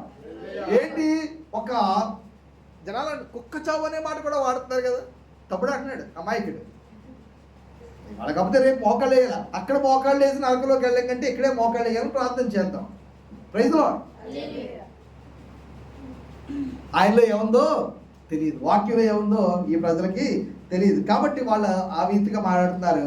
మనమైతే తనకు కలిగినదంతయు అమ్మి ఆ పొలమును కొనును అనే మాట చూస్తున్నాం. రైట్. 45వ వచనంలోకి వద్దాము. పరలోక రాజ్యము మంచి ముత్యములను కొన వెతుకుచున్న ఆల్రెడీ వర్తకుడు. రైట్. ఇవాళ మన వాక్య భాగం మెయిన్ ప్రెడామినెంట్ గా దీనిలోనే. నేను అనుకున్న టైం అంతా అయిపోయిందా ఇంట్రడక్షన్ అమ్మా? బ్యూటీ రైట్, పర్లేదు. ఆకలేసిన వాళ్ళు పనున్న వాళ్ళు దయచేసి వెళ్ళిపోవడానికి ప్రయత్నం చేయండి, మరి ఏం చేద్దాం. రైట్. పరలోక రాజ్యము మంచి ముత్యములను కొన వెతుకుచున్న వర్తకుని పోలి ఉన్నది. ఆల్రెడీ ఈయన వర్తకుడు ఆల్రెడీ ముత్యాల వ్యాపారంలో ఉన్నాడు. ఈ ముత్యాల వ్యాపారం అనేది చాలా గొప్ప బిజినెస్ ఆ రోజుల్లో. మీకు ఒక చిన్న హిస్టారికల్ ఒక విషయం చెప్తాను. రోమా వాళ్ళకి ముత్యాల విలువ బాగా తెలుసు, ముత్యాల వ్యాపారం బాగా చేసేవారు. యేసు ప్రభు వారి కంటే 200-300 సంవత్సరాల ముందే ముత్యాల వ్యాపారం అనేది చాలా పెద్ద వ్యాపారం అయిపోయింది. ఇక రోమీలు ఎప్పుడైతే వచ్చేసారో యేసు ప్రభు వారి టైంలో యెరూషలేములో కూడా యూదయ రాజ్యం కూడా రోమా వాళ్ళ కంట్రోల్లో ఉంది కదా. ఈ ముత్యాల వ్యాపారం అనేది వాళ్ళకున్న అన్ని బిజినెస్లో కూడా చాలా రిచెస్ట్ బిజినెస్. ఇప్పుడైతే భూమి అంటారేమో, ఆ రోజుల్లో ముత్యాలు అల్టిమేట్ అన్నమాట. ఇంకోటి వాడ వచ్చింది అనుకోండి, ముత్యాలు పట్టుకుని వచ్చిన వాడ వీళ్ళు అందరూ కూడా రెడీ చేసుకుని తెలుసా, వెండి బంగారము రెడీ చేసుకుని ఉండేవారు. ముత్యాల ఈ వ్యాపారి వచ్చిన ముత్యాలని వెండితో బంగారంతో కేజీల కొద్ది లెక్క వేసి, ముత్యాలు కూడా కాదు, ఒక విధంగా చెప్పాలంటే నత్తలు దేంట్లో అయితే ముత్యాలు దొరుకుతాయో ఆ నత్తలో 6 చిప్పలు ఏవైతే ఉన్నాయో ఆ నత్తలో 6 చిప్పల బరువుకి సమానంగా బంగారం ఇచ్చేసేవారు. నత్తలు 6 చిప్పల యొక్క బరువుకి సమానంగా బంగారం తూచి ఇచ్చేసేవారు. లేకపోతే వెండి అన్నిట్లు ఎక్కువ తూచేసి ఇచ్చేసేవారు. వెంటనే ఆ 6 చిప్పలు ముత్యాలు కూడా తీసుకుని అప్పుడు దాన్ని వాళ్ళు ఎక్స్ప్లోర్ చేసుకుని అందులో ఆ నత్త గుళ్ళలో 6 చిప్పల్లో ఏది ఉపయోగపడుతుందో దాన్ని వాడేవారు. అద్దం లేనప్పుడు లైట్ల దగ్గర వాడడానికి కూడా ఈ 6 చిప్పలు నత్తలు ఏవైతే ఉన్నాయో వాటి యొక్క షెల్, వాటి యొక్క బాడీ హార్ట్గా ఉండే పార్ట్ ఈ యొక్క కిటికీల దగ్గర వాటన్నిటిని కూడా పేర్చి వాటన్నిటిని కూడా అంటించి మళ్ళీ గ్లూ కూడా దాంతోనే తయారు చేసేవారు. చాక్లో దాంతోనే తయారు చేసేవారు. లైట్లకి లేకపోతే అద్దాలకి కవరింగ్గా గ్లాస్ కనిపెట్టిన రోజుల్లో ఈ యొక్క 6 చిప్పల తాలూకా డప్పల్నే వాడేవారు. దానిని కొన్ని రకాల పదార్థాలు మెడిసిన్గా వాడేవారు. కొన్నిసార్లు భోజన పదార్థంలో దాన్ని అరిగించి పౌడర్ చేసి వాడేవారు. నత్తల్ని చాలా సందర్భాల్లో చాలా కల్చర్స్లో చాలా స్పెషల్ భోజనం, నత్తల భోజనం పెట్టారనంటే చాలా గొప్ప విందనమాట. రాజులు ఇచ్చుకునే భోజనంలో నత్తలకు సంబంధించిన డెలికసీస్ ఉండేవి. డెలికసీ అనే మాట మామూలుగా ప్రతిరోజు తినేదాన్ని డెలికసీ అంటారు. శ్రేష్టమైన ఆహారం ఉంది కదా, రాజు తినే ఆహారం నువ్వు గొంతు అడ్డు పెట్టుకో అన్నాడు. అక్కడ డెలికసీస్ అనే మాట, వారి శ్రేష్టమైన భోజనాలకి మనము ఆశపడిపోకూడదు. అటువంటి డెలికసీ చాలా ట్రాప్గా ఇచ్చే భోజనంలో నత్తలు చాలా కల్చర్స్లో వాడేవారు. అందుకే సామెతల్లో కూడా ఆ యొక్క శ్రేష్టమైన భోజనం అనే మాట చోట అక్కడ వాడారు, డెలికసీ అనే మాట వాడారు. డెలికసీ. Praise the Lord. తర్వాత ఇంకొక ప్రాముఖ్యత ఏంటంటే ఒక చరిత్రలో చాలా ప్రాముఖ్యమైన ఘట్టము మార్క్ యాంటనీ క్లియోపాత్ర, వీళ్ళిద్దరి మధ్య జరిగిన క్లియోపాత్ర ఐగుప్తుకి చెందిన ఆమె, మార్క్ యాంటనీ రోమన్కి సంబంధించిన వ్యక్తి. వీళ్ళిద్దరి మధ్యలో ఒక ఒప్పందం జరిగింది. వీళ్ళిద్దరు కూడా ఆఫ్ కోర్స్ క్లియోపాత్ర వేరే ఫ్యామిలీ నుంచి అయినా సరే, రాజులు ఆ రోజుల్లో సొలొమోను విషయంలో కూడా మనం చూస్తున్నాం కదా, వివాహ బంధం ద్వారా శాంతి సమాధానాలు వాళ్ళు కలిపి వాళ్ళు ఒప్పందం చేసుకునేవారు. ఆ విధంగా ఉన్న రోజుల్లో మార్క్ యాంటనీని దారికి తెచ్చుకోవడానికి ఆమె ఏం చేస్తున్నారంటే, నువ్వు ఐగుప్తు మీదకి యుద్ధానికి రావడం వేస్ట్, ఐగుప్తు యొక్క ధనము చాలా గొప్పది, ఎంత ఐగుప్తు ధనము, మేము ఎంత ధనమో తెలుపు అని అంటే, ఆ పాయింట్ ప్రూవ్ చేయడానికి చరిత్రలో మీరు టెక్స్ట్ బుక్స్లో చదువుంటారు, క్లియోపాత్ర తన 2 చెవులకి ఉండే ఆ యొక్క ముత్యాల్లో ఒక ముత్యాన్ని పౌడర్ చేయించి అక్కడికక్కడే ఆమె తాగుతున్న మధ్యలో వేసుకుని తాగేసింది. వెంటనే మార్క్ యాంటనీ, అయ్యోవే నేను యుద్ధానికి ఎదురు రాను బాబు, నువ్వు అలాగే అలాంటి పనులు చేయకంటే, ఒక ముత్యము 2 ముత్యాలు చెవులకు ఉన్నాయి, ఒక ముత్యము అది పౌడర్ చేసి తాగేసింది అనకంటే వేస్ట్ అయిపోయింది అనే ఉద్దేశంతో, వదిలే యుద్ధానికి రానులే, నువ్వు అనవసరంగా మిగతాది వేస్ట్ అంటే అంత డబ్బు వేస్ట్ చేసేసినట్టు, అంత డబ్బులు ఏమీ కానట్టుగా. ఐగుప్తు రాజ్యం అంత సమృద్ధిలో ఉందనడానికి గుర్తుగా ఆ పదాన్ని వాడుతూ ఉంటారు. మీకు అర్థమైందా? కేజీలు ఒక ఒక చాలా దాన్ని ఏమంటారు, ఒక 60 ఏసీ, ఒక 60 ఏసీ 80 ఏసీ వేల కేజీల వెండితో బంగారంతో ముత్యాలను కొనేవారిని చరిత్రలో రాయబడింది. యేసుక్రీస్తు వారి టైంకి ఒక 100 సంవత్సరాలు అటు ఇటు జరిగిన ప్రపంచ చరిత్రలో ఒకవేళ ఈ యొక్క నర్తకులలు 6 చెప్పులు తీసుకుని వస్తే ఎవరన్నా ఒక వర్తకుడు వాటిని కొనడానికి కొనేవాళ్ళు 60 ఏసీ కేజీలు వెండి, 60 ఏసీ కేజీలు బంగారం దగ్గర పెట్టుకునేవారు. అంత విలువైంది. మనం ఇది అనుకుంటాం కదా, ముత్యాలు అంటే మనం హైదరాబాదు పెరల్స్ అంటారు, పర్ల్ అన్నారు, పర్ల్ PEARL పెరల్స్ అని మీరు కూడా అనద్దు, వాళ్ళు అంటారు తెలియని వాళ్ళు పెరల్స్ అని రాస్తారు, మీరు పర్ల్స్ అన్నారు, అది పర్ల్, అది ఇంగ్లీష్, అది రైట్, మంచి ముత్యం. మరి మనలో ఎవరైనా ముత్యం చూసారో లేదో, ఇప్పటికీ కూడా చాలా కాస్ట్లీయే, అమ్మా. అది అన్నిటికంటే బాగా చిన్నది, తక్కువది, ఒక 1000 రూపాయలకి దొరకవచ్చు చూడడానికి. అక్కడి నుంచి మొదలుపెట్టి కాస్ట్లీయెస్ట్ ఎంతో తెలుసా? 65 లక్షలు. ద కాస్ట్లీయెస్ట్, ప్రపంచంలో ఇప్పుడు దొరికే కాస్ట్లీయెస్ట్ పర్ల్స్ అది సేకరిస్తారు. ఒక్కొక్కటి ఎంత చిన్న చిన్న చుక్కలా ఉంటుంది అంతే, అది ఒక్కొక్కటి 65 లక్షల రూపాయల కాస్ట్లీ. అందులో మళ్ళీ పింక్ కలర్ ఉంటాయి, బ్లాక్ కలర్ కూడా ఉంటాయి, బ్లాక్ కలర్ కూడా అంతే ఖరీదు. దాన్ని కూడా చాలామంది ఇష్టంగా చాలా కారణాలతో. అయితే మోస్ట్లీ పర్ల్స్ అనేది అది తెలుపుగానే ఉంటుంది, రైట్. మరియు పరలోక రాజ్యము మంచి ముత్యములు కొన వెతుకుచున్న వర్తకుని పోలి ఉన్నది. అతడు అమూల్యమైన యొక్క ముత్యములు కనుగొని పోయి తనకు కలిగినదంతయు అమ్మి దాని కొనును అనే మాట ఇక్కడ చిన్న కాంప్లికేషన్ కూడా, నేను డౌట్ నేనే రేజ్ చేయాలి, దాన్ని మళ్ళీ క్లియర్ చేసేది నేనే. అయితే డౌట్ నేను క్లియర్ చేసే ముందు మీ హృదయంలో డౌట్ క్రియేట్ చేస్తాను. ఏంటనంటే, ముత్యము ఇక్కడ దేనికి సూచనగా ఉంది? వర్తకుడు ఎవరు పోని? వర్తకుడు నేనా క్రీస్తా? క్రీస్తు వర్తకుడు. Okay, very good. కన్ఫ్యూజ్ అవ్వండి కొంతసేపు. ఓకే, ఇక్కడ ఆ క్రీస్తు అమూల్యమైన ఈ ముత్యాన్ని కొనుక్కున్నాడా? ఈ వర్తకుడు అమూల్యమైన క్రీస్తు అనే ముత్యాన్ని కొనుక్కోవాలా? మనం కలిగి ఉన్నదంతా కూడా అమ్మివేసి. అయితే వర్తకుడు ఎవరు? క్రీస్తా నేనా? మరి ఇందాక దానికి ఇప్పటికి తేడా వచ్చేసింది. అర్థమైన వాళ్ళకి దేవునికి స్తోత్రం, అర్థం కావాలని బట్టి కూడా దేవునికి స్తోత్రం. ఆ మంచి ముత్యముల వర్తక వ్యాపారం చేసే వ్యక్తి ప్రభువా పాప?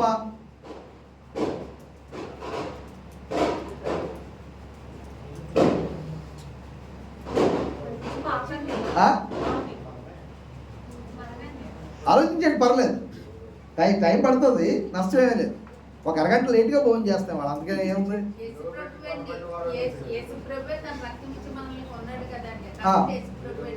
అయితే వర్తకుడు ఆయన, రైట్. మంచి ముత్యాలు మనం, ఓకే, వెరీ గుడ్. పోయి తనకు కలిగినదంతయు అమ్మి దాన్ని కొన్నాడు. దీని మీద చాలా జాగ్రత్త, 2 కూడా అంతే కరెక్ట్. మనం చూసినట్టయితే రెండు కూడా అంతేకాదు. ఏదో ఒకటి చాలా మంది పాపిని వాళ్ళు సూచిస్తారు. మనము వాక్యాన్ని, మనము ప్రభు యొక్క రక్షణను కొనాలనే వాళ్ళు కూడా పూర్తిగా కరెక్ట్ కాదు. మనకున్న సమస్తము కూడా ఇచ్చేసి ప్రభుని, అది కొంతవరకు కరెక్టే. అట్ ద సేమ్ టైం అంటే మనం ఎక్స్చేంజ్, మూల్యం చెల్లిస్తున్నాం, ప్రభుని కలిగి ఉండడానికి మూల్యం చెల్లిస్తున్నాం, అన్నీ వదులుకుంటున్నాం. అది ఒకవేళ అది కూడా కొంతవరకు కరెక్టే. అదే సమయంలో ప్రభు కూడా మనలో, తన సంఘములో, తన కట్టబోతున్న ఆ యొక్క సంఘములో దాగి ఉన్న ఆ యొక్క ముత్యం వంటి ఒక అమూల్యమైన గుణాలను చూసి తనకున్న సమస్తాన్ని కూడా విడిచిపెట్టి ఆయన కూడా మనం సంపాదించుకున్నాడు. ఇది కరెక్టే. మనము ఆయన సంపాదించుకోవాలి, ఆయన మనం సంపాదించుకున్నాడు. ఈ యొక్క ఉపమానంలో మాత్రము రెండు సమానంగా ఎంతో కొంత మనం చూస్తున్నాం. కాబట్టి ఇది ఇంకా చాలా జాగ్రత్తగా మిగిలిన ఉపమానాల్లో చాలా వరకు క్లియర్గా అర్థమైపోతుంది. ఆ వ్యవసాయకుడు, ఆ యొక్క దుష్టుడు వచ్చి గురుగులు విత్తాడు, ఆ దుష్టుడు సాతాను, ఆ విత్తిన వాళ్ళు సాతాను యొక్క అనుచరులు, యేసుప్రభువే క్లియర్గా స్పష్టం చేస్తారు. ఇక్కడ చాలా సస్పెన్స్ ఉంది. ఆ సస్పెన్స్ని మనం చూడడానికి ప్రయత్నించేద్దాం. మన వైపు నుంచి, సంఘం వైపు నుంచి మనం చూస్తే ఆ మంచి ముత్యముగా క్రైస్తవ సంఘము ఉన్నారు. ఆ వర్తకుడు యేసుప్రభు. అలాగని మీరు ఆ ప్రసంగం వింటే లేదు సార్ అరోర గారు అలా చెప్పలేదు అని ఎవరు మీరేమీ అనొద్దు. అది కూడా కరెక్టే. మనమే ఒక వర్తకునిగా మనకున్న చాలా మంది ఈ ప్రసంగం చేశారు. ఈ ప్రసంగం చేయడం ద్వారా చాలా మంది ప్రభువుని నమ్ముకున్నారు. నేను కూడా ఈ ప్రసంగం చేసిన వాడిని. నేనే ఒక మంచి వర్తకుని వలె నాకున్న సమస్తాన్ని కూడా నేను ఇచ్చేసి ప్రభు యొక్క అద్భుతమైన ఆశీర్వాదాలు, ప్రభుత్వ సహవాసము, ప్రభు యొక్క సన్నిధిని నేను పొందుకోవాలి, నాకున్న సమస్తాన్ని విడిచిపెట్టి అనేది అది కూడా కరెక్టే. అయితే మనం సంఘం వైపు నుంచి చూద్దాము. ఒక ప్రాముఖ్యమైన విషయం ఏంటంటే మనము అర్థం చేసుకోవాల్సింది, ఆ యొక్క మంచి ముత్యం అనేది ఎంత శ్రమలో నుండి, ఎంత వేదనలో నుండి, ఎంత కష్టంలో నుండి తయారవుతుంది అన్నది చాలా ఇంపార్టెంట్. కొన్ని రౌండ్గా ఉండొచ్చు. నత్తగుల్లలు, ఆలుచెప్పుల యొక్క ఆ పైన షెల్, ఆ డొల్ల ఏదైతే ఉంటారో అది చాలా హార్డ్గా ఉంటుంది, రౌండ్గా ఉంటుంది, వి షేప్లో ఉంటుంది. ఇలా తెరుచుకున్నట్టుగా ఇలా తెరుచుకుంటే బటర్ఫ్లై షేప్ వస్తుంది, మూసేసి ఉంటే.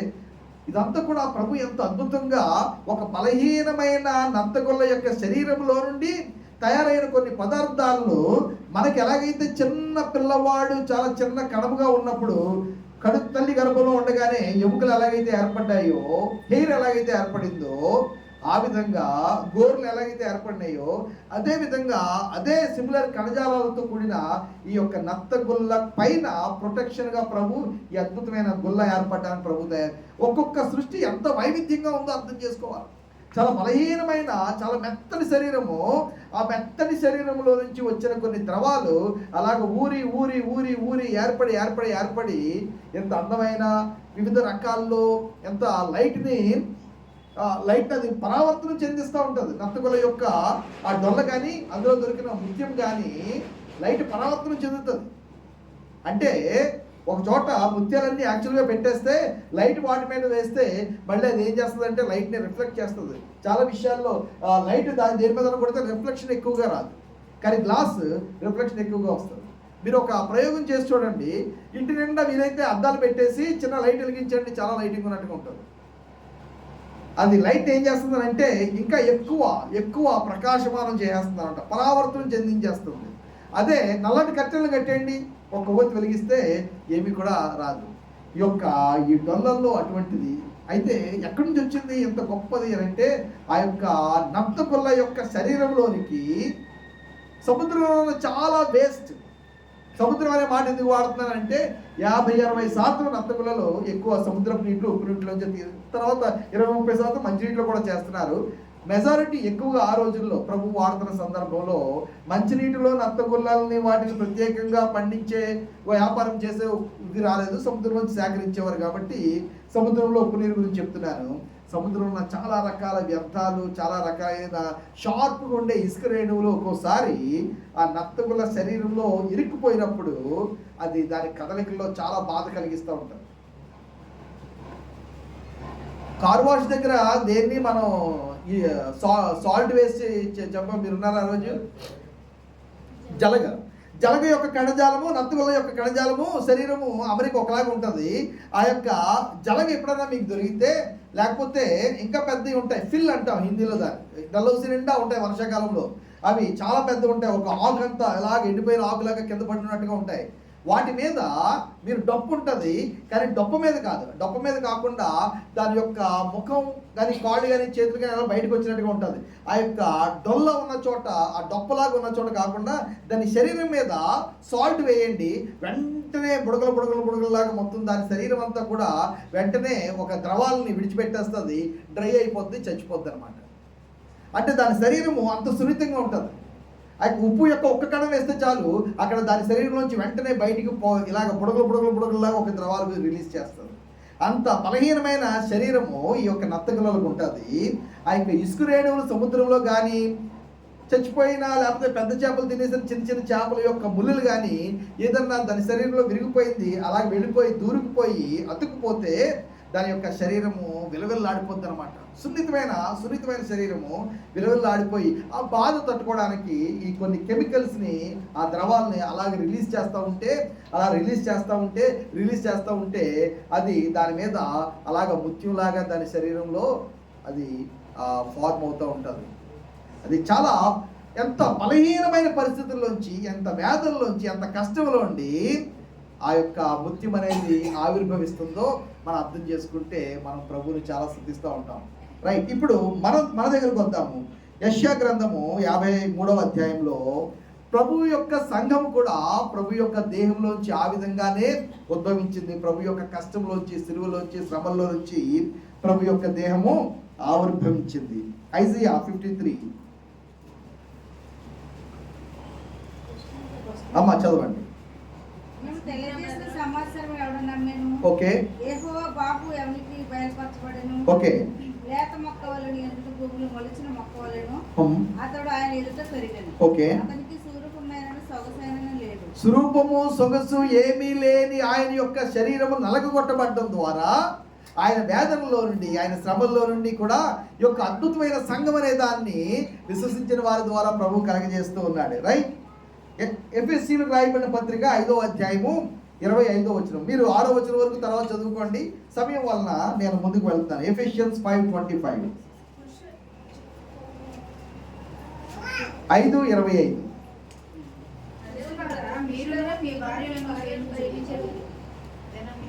ఓకే,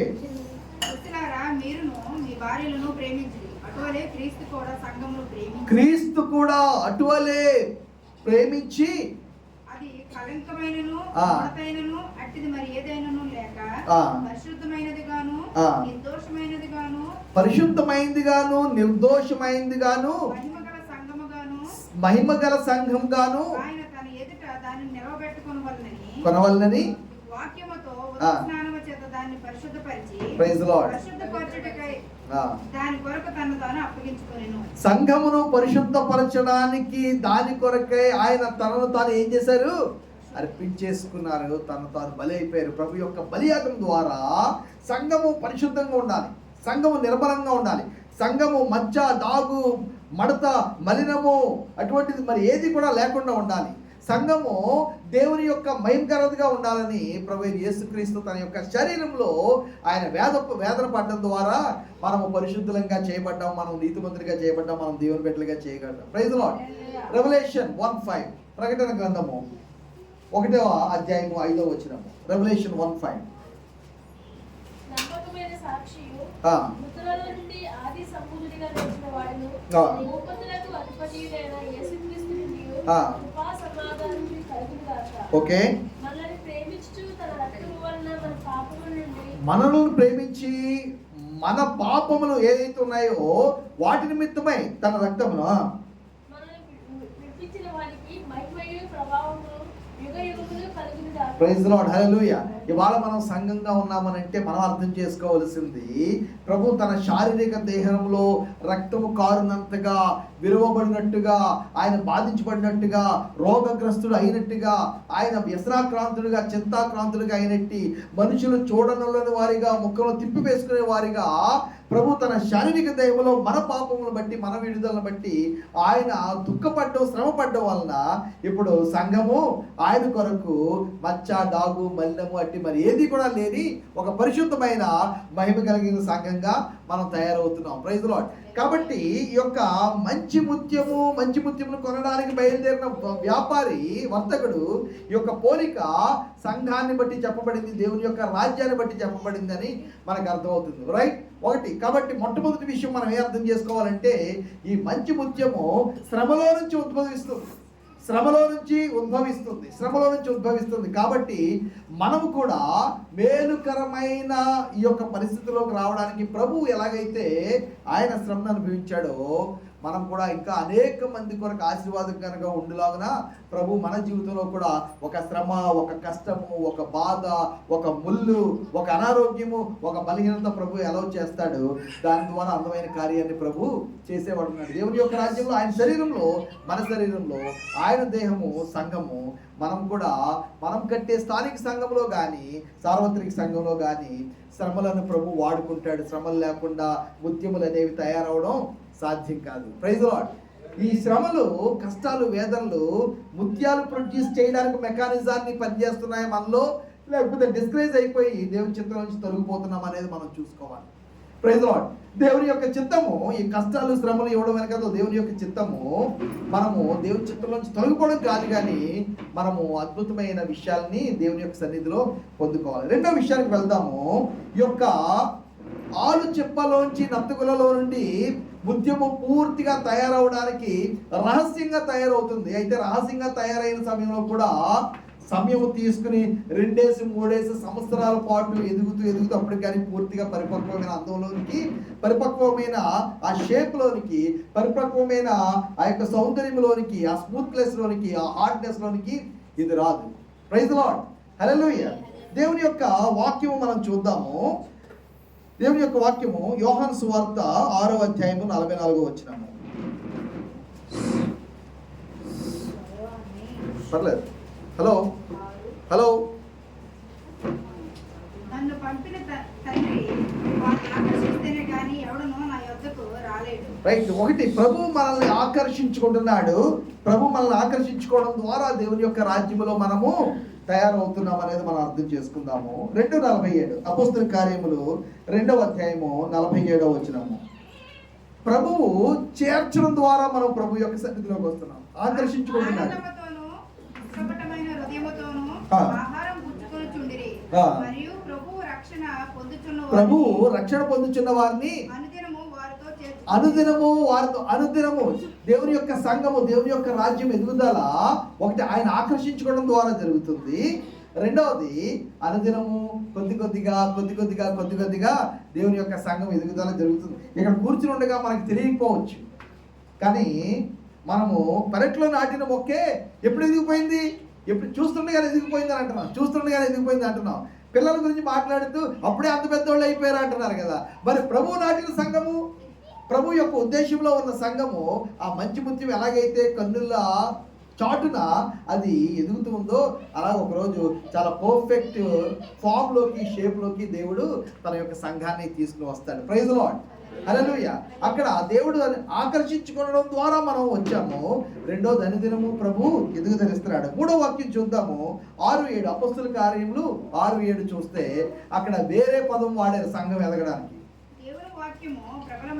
దేవుని వాక్యము ప్రబలమై శిష్యుల సంఖ్య యెరూషలేములో బహుగా విస్తరించింది. Praise Lord. హల్లెలూయా. అక్కడ ఎక్కడి నుంచి ప్రారంభమైంది? యోదయ వాళ్ళు కాదు. ఎక్కడ వాళ్ళు? గలిలయ వాళ్ళు. ఏమాత్రం ఎన్నిక లేని వాళ్ళు, విద్య లేని వాళ్ళు, పండితులేమి కాదు, పామరులు, హిబ్రూ భాష తెలిసిన వాళ్ళు కాదు, మత గ్రంథాలు తెలిసిన వాళ్ళు కాదు, శాస్త్రులు పరిచయంతో కూర్చోగలిగిన వాళ్ళు కాదు. వాళ్ళని ఏర్పాటు చేసుకోవడం ద్వారా ప్రభు యొక్క రాజ్యం స్టార్ట్ అయ్యి వాళ్ళ మీద పరిశుద్ధాత్మ కుమ్మరింపడం ద్వారా ఆ యొక్క 12 మంది, 70 మంది, ఆ తర్వాత 120 మంది అయ్యారు. ఆ 120 మంది మీద పరిశుద్ధాత్మ కుమ్మరించడం ద్వారా కొన్ని వేల మంది అయ్యారు. అక్కడ తర్వాత ప్రభు అనుదినము సంఘంలోకి విశ్వాసులు చేర్చడం ద్వారా ఏమైందనంటే వాళ్ళు అభివృద్ధి చెందారు. వాక్యము ఎంతగా ప్రబలిపోయిందని అంటే తర్వాత ఇప్పుడు ప్రపంచం అంతా కూడా దేవుని యొక్క బిడ్డలు ఉన్నారు. ప్రపంచం అంతా కూడా దేవుని యొక్క సంఘం ఉంది. ప్రపంచంలో దాదాపు ఏ దేశంలో కూడా ప్రభు అయిన యేసుక్రీస్తు సంఘం లేని దేశాలు లేనే లేవు. ఇంకా చాలా చోట్ల వినాలి. అయితే దేశాల వైపుగా మనం మాట్లాడితే దాదాపు ప్రతి దేశంలో కూడా ప్రభు అయిన యేసుక్రీస్తుకి సంఘము ఉంది. ఆయన ఆరాధన చేసేవారు, ఆయన ప్రేమించేవారు, ఆయన కొరకు ప్రాణాలు పెట్టేవారు, ఆయన కొరకు వెళ్ళేవాళ్ళు వాళ్ళు ఉన్నారు. రాబోయే రోజుల్లో ఇంకా మనం ఇక్కడ కూర్చుని ఉండగానే కూడా ప్రభు తన యొక్క వాక్కును టీవీల ద్వారా, రేడియో ద్వారా, ఇంటర్నెట్ ద్వారా, అనేక మాధ్యమాల ద్వారా ప్రభు ఈ లోకంలో తన వాక్కుని బహుగా బలముగా ఆయన ప్రబలేలా చేస్తున్నారు. Praise the Lord. హల్లెలూయా. దేవునికి స్తోత్రం. మనం ఏమనుకుంటామంటే మనకు తెలియట్లేదు అనుకుంటున్నాము. మనకు తెలియకుండానే ప్రభు యొక్క కార్యము చాలా ఈ లోకంలో ఎదుగుతుంది. We are growing. Praise the Lord. దేవుని యొక్క సంఘము ఎదుగుతూ ఉంది. ఆమేన్. హల్లెలూయా. రైట్. చూడండి, మూడో విషయం నేను చెప్తున్నాను.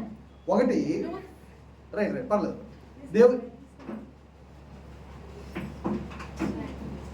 దేవుని యొక్క రాజ్యము లేకపోతే మంచి ముత్యము అదేంటంటే శ్రమలో నుంచి వచ్చింది. రెండోది క్రమేపీ ఎదుగుతుంది, తెలియకుండా ఎదిగిపోతుంది. మూడోది ఆ మనుషుల కన్నుల నుంచి దాచబడే రహస్యంగానే ఎదుగుతుంది. Praise the Lord. మన ఆత్మీయ జీవితంలో మనం అందరం కూడా ఒక్కొక్క ముత్యమైతే మనుషులు చూడలేరు, మనుషులు గుర్తించలేరు, మనుషులకి పెద్దగా అవగాహన కాదు, కానీ లోపల కార్యం అవుతుంది. Praise the Lord. రహస్యంగా దేవుడు మనలో ఎదుగుతున్నాడు, రహస్యంగా క్రీస్తు మనలో ఎదుగుతున్నాడు, రహస్యంగా క్రీస్తు యొక్క వాక్యం మనలో ఎదుగుతుంది, రహస్యంగా మనం దేవుని యొక్క రాజ్యంలో గుర్తింపు తెచ్చుకుంటున్నాము. అందుకే ప్రభు అన్నారు, నువ్వు ప్రార్థన చేయనప్పుడు నువ్వు లోపల గదిలోకి వెళ్ళిపోయి తలుపు వేసుకుని రహస్యమందు నీ తండ్రిని ప్రార్థన, ఆయన రహస్యమందు నీ ప్రార్థన విని అంతే రహస్యంగా ప్రభు ఏం చేస్తాడు, ప్రతిఫలాలు కూడా ఇచ్చేస్తూ ఉంటాడు. Praise the Lord. పరలోకంలో చాలా సర్ప్రైజ్ ఉంటాయి అంటారు. ఖచ్చితంగా ఈ ప్రిన్సిపల్ అవుతాడు అనుకున్న వాళ్ళు ప్యూన్ అవ్వచ్చు, కానీ వీళ్ళు ప్యూన్ కంటే ఎక్కువ ఏమీ ఉండలేదు అనుకున్న వాళ్ళు ప్రభు ఏం చేయొచ్చు, ప్రిన్సిపల్ కూడా చేయొచ్చు, ఐఏఎస్ చేయొచ్చు, చీఫ్ మినిస్టర్ చేయొచ్చు, ప్రైమ్ మినిస్టర్ చేయొచ్చు. This all secret. బయటికి కనబడేది కానే కాదు, మనుషులకు కనబడేది కానే కాదు, పోస్టర్ల మీద టీవీలో కనబడేది కానే కాదు. ఒకవేళ ఇక్కడ గ్రేస్ చాప్లు చిన్న కాంగ్రిగేషన్లో కూడా వేదిక ఇటువైపు నేను ఇప్పుడు ఉండొచ్చు కాక, కానీ ప్రభు యొక్క రాజ్యంలో ఎవరికి ప్రభు మెప్పు కలగజేస్తాడో, ప్రభు ఎవరిని కనపరుస్తాడో ఏమి కూడా చెప్పలేం. It's all secret.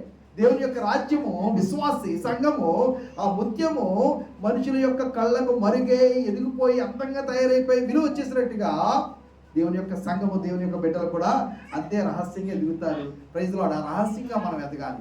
ఒక బిల్డింగ్ మనం చూస్తూ ఉంటాము. ఆ బిల్డింగ్ చూస్తే ఆ బిల్డింగ్ కంటే చాలా బలంగా, లోతుగా ఆ యొక్క పునాది విషయమై కార్యం జరిగి ఉండొచ్చు. ఎక్కువ ఖర్చు అక్కడికి వెళ్ళిపోయి ఉండొచ్చు, ఎక్కువ ప్రయాస అక్కడికి వెళ్ళిపోయి ఉండొచ్చు, ఎక్కువ ప్రిపరేషన్ అక్కడికి వెళ్ళిపోయి ఉండొచ్చు. మనుషులందరూ పైన బిల్డింగ్ చేసి చూస్తారు. ఒకవేళ బిల్డింగ్ కేవలం బిల్డింగ్ మాత్రమే, పునాది అంత బలంగా లేకపోతే అది ఎక్కువ రోజులు నిలబడదు. ఎంత అందమైన బిల్డింగ్ కట్టారో, ఎంత ఎత్తైన బిల్డింగ్ కట్టారో, అంత లోతైన, అంత బలమైన పునాది మనం కలిగి ఉండాలి. కాబట్టి వ్యక్తిగత ఆర్పీ జీవితము, వ్యక్తిగత ప్రార్థన, వ్యక్తిగత ఆరాధన, వ్యక్తి యొక్క వాక్య ద్వారము, దీని ద్వారా ప్రభు మన ఆత్మ అనే జీవితాన్ని ముత్యములాగా ప్రభు తయారు చేస్తాడు, విలువైనదిగా ప్రభు చేస్తాడు. Praise the Lord. హల్లెలూయా. దయచేసి ఈ యొక్క రహస్యమైన 2 కొరింథియన్స్ 13:5 ఒకసారి తీద్దాం. 2 కొరింథియన్స్ 13:5. ఎవరి మటుకు వాళ్ళే ప్రభు యొక్క రక్షణ విషయంలో ముత్యం వలె దాన్ని కాపాడుకుంటూ ఎదగడానికి ప్రయత్నం చేయాలి. మీరు విశ్వాసం గలవారై ఉన్నారో లేదో మిమ్మల్ని మీరే శోధించుకుని చూసుకోండి, మిమ్మల్ని మీరే పరీక్షించుకోండి. విశ్వాసము కలిగి మీరు ఉన్నారో లేదో, ఒక ముత్యముతో మనల్ని పోలుస్తున్నారు కదా, మనమే స్వయంగా మిమ్మల్ని మీరే పరీక్షించుకోండి అనే మాట మనం చూస్తాం. ఫిలిపియన్స్ 2:12 కూడా సిమిలర్ ఒక ఎక్సార్టేషన్ మనం చూస్తాము. ఫిలిప్పీలకు రాయబడిన పత్రిక 2:12. కాగా ప్రియులారా, మీరు ఎల్లప్పుడూ విధేయులైన ప్రకారం నా ఎదుట ఉన్నప్పుడు మాత్రమే కాక మరీ ఎక్కువగా మీకు లేని ఈ కాలమందు భయముతోనూ వణుకుతోనూ మీ సొంత రక్షణను కొనసాగించుకోండి. Praise the Lord. మన దగ్గర ప్రభు మనల్ని ఎలాగ చూడాలనుకుంటున్నాడు? ప్రభు మనల్ని ఎలా చూడాలనుకుంటున్నాడు? మంచి ముత్యంలాగా చూడాలనుకుంటున్నాడు. Praise the Lord. కాబట్టే మనము ప్రభు ఎలాగైతే సంఘాన్ని చూడాలనుకుంటున్నాడో ఆ ప్రభు చూడాలనుకుంటున్న వధువు సంఘంలాగా పరిశుద్ధంగా పవిత్రంగా మచ్చ డాగు లేకుండా మనం చూసుకోవాల్సిన బాధ్యత మరలా మన చేతిలోనే ఉంటుంది. మనము వ్యక్తిగత జీవితంలో ప్రభు దగ్గర ఆ విధంగా రూపొందించబడినట్టు ప్రభు మనకి సహాయం చేయను గాక. 2 Peter 1:10 it's all about keeping our salvation with fear and trembling. 2 Peter 1:10 అందువలన సహోదరులారా మీ పిలుపునను ఏర్పాటునను నిశ్చయం చేసుకొనుటకు మీరు పిలువబడ్డారు, తండ్రి ఆకర్షించుకున్నాడు, తండ్రి ఎదుగుదల ఇచ్చాడు, తండ్రి సంఘంలో నిన్ను సభ్యులుగా చేశారు, తండ్రి తన రాజ్యంలో సభ్యత్వం పౌరసత్వం ప్రవహించారు. ఈ యొక్క పిలుపు, ఈ యొక్క ఏర్పాటు ఏదైతే ఉందో దాన్ని మనం ఏం చేయాలా? నిశ్చయం చేసుకోవాలి, జాగ్రత్త చేసుకోవాలి. మిమ్మల్ని మీరే అనే మాట వాక్యము చెబుతూ ఉంది. ప్రైజ్ ది లార్డ్, హల్లెలూయా. సో శ్రమలో మనం ఉద్భవించాము, శ్రమల ద్వారా ప్రభు సంఘాన్ని కడతారు. రెండవది క్రమేపీ సంఘం ఎదుగుతుంది. మూడవది మనం ఏం చూసాం? రహస్యంగా విశ్వాసులు ఎదుగుతారు. హల్లెలూయా. మీ ఎదుగుదల ఎక్కడ కనిపించేది కాదు. చాలా రైట్, మంచిదే. ప్రార్థన చేయమంటే వెంటనే ప్రార్థన చేస్తున్నారు, బైబిల్ చదవమంటే చదువుతున్నారు, వెరీ గుడ్. పాటలు పాడమంటే పాడుతున్నారు, ఎక్సర్టేషన్ జరుగుతూ ఉంది. ఇది విజిబుల్ కొన్ని విషయాలు మాత్రమే. దీని గురించి ఎవరు ఉప్పొంగిపోక్కర్లే, దీని గురించి ఇది లేదని ఎవరు బాధపడక్కర్లే. సంఘం ఎప్పుడు కూడా సీక్రెట్గా ఎదుగుతూ ఉంటుంది. Your growth will surprise people. What the lord is doing inside of you, only you should be knowing. మీకు మాత్రమే తెలుస్తుందేమో. పైన పరలోకానికి వెళ్ళినప్పుడు చాలా చాలా వండర్స్ ఉంటాయట. ఆ వండర్స్లో ఒకటి, మనం ఎవరినైతే అనుకోలేదో వాళ్ళు చాలా ప్రశంస పొందుకుంటారు. మనం ఎవరినైతే అనుకున్నామో వాళ్ళు బహుశా ప్రభు దగ్గర చాలా చీవాట్లు కూడా తినే పరిస్థితి ఉంటుంది. చీవాట్లు ఉంటాయి, రెండోది కూడా ఉంటాయి. చీవాట్లు ఉంటాయి, ఖచ్చితంగా ఉంటాయి. అది అంతకంటే తక్కువేమీ కాదు, చాలా ఉంటాయి. కాబట్టి మనము మన రహస్య సొంత వ్యక్తిగత పరిశుద్ధ జీవితాన్ని, ప్రభుత్వం మన నడకను మనం ఏం చేసుకోవాలి? ఆ మంచి ముత్యమ క్వాలిటీలో మనం చూసుకోవడానికి మనం పూర్ణ జాగ్రత్త కలిగిన వారమే ఉండాలి. రైట్, 3 విషయాలు చెప్తారా? మనం ఎలాగ ఉద్భవించాం? శ్రమల్లో నుంచి. మనకు వద్దు శ్రమలు అనడానికి వీళ్ళే. శ్రమల ద్వారా ప్రభు మన క్యారెక్టర్, మన స్పిరిచువల్ జీవితాన్ని కడతారు. ప్రభువే శరీరంలో ఆయన శ్రమ పడటం ద్వారా, ఆయన రక్తం కార్చడం ద్వారా మనం వచ్చాము. ఒకటి శ్రమల ద్వారా. రెండవది క్రమేపీ ఎదుగుతాం. we will increase. Amen, praise the Lord, hallelujah. మూడవది మనం రహస్యంగా ఎదుగుతాం. తర్వాత వెళ్దామా? తర్వాత ఏంటంటే చాలా అధికమైన వెల కలిగిన వారిగా ప్రభు మనం చూస్తున్నాడు. ప్రభు తన సంఘాన్ని చాలా అధికమైన వెల కలిగిన వారిగా మనం చూస్తున్నాడు. 1 Peter 1:18 ఆల్రెడీ చెప్పాను కదా, 2 చెవు పోగుల్లో ఒక్క చెవు పోగుని పౌడర్ చేస్తేనే మార్క్ యాంటనీ లాంటోడు దిగొచ్చాడు. అయ్యో ఇంకా అంత ధనాన్ని వేస్ట్ చేయొద్దని. రైట్, అంత విలువైన అనమాట, అంత విలువైన 60-80 కేజీల బంగారము వెండితో కొనబడే ముత్యాలు. మామూలు మన ముత్యాలు అంటే చార్మినార్ దగ్గర దొరికే వరకు అవుతుంది మీరు. రైట్, చదువుతాం. 1 Peter 1:18-19 పితృ పారంపర్యమైన మీ వ్యర్థ ప్రవర్తనను విడిచిపెట్టి వెండి బంగారం వంటి క్షయ వస్తువుల చేత మీరు విమోచించబడలేదు కానీ. రైట్, ఆ వెండి బంగారంతో కొనబడిన ముత్యాలు కేవలం పోలిక మాత్రమే, ఉపమానం మాత్రమే. ఉపమాన అలంకారాల రీతిగా ప్రభు మాట్లాడాడు. అయితే అవి కూడా కాదు, వెండి బంగారాల కంటే కూడా అమూల్యమైన దాంతో మనం కొనబడ్డాం. రైట్, అమూల్యమైన రక్తం చేత అనగా నిర్దోషమును నిష్కలంకమును. ప్రైజ్ ది లార్డ్, హల్లెలూయా. ఆ గొర్రె పిల్ల రక్తముతో మనం ఏం చేయబడ్డాము? నేను చాలాసార్లు చెప్తూ ఉంటాను కదా, నన్ను ఎవరు కొనుక్కుంటారు? ఇప్పుడు దగ్గర 50 వస్తాయి. ఇప్పుడు ఉద్యోగం ఎలాగా ఎవరు రైట్, లోన్ ఇవ్వండి ఇస్తారా? లోన్ కూడా ఎవరు?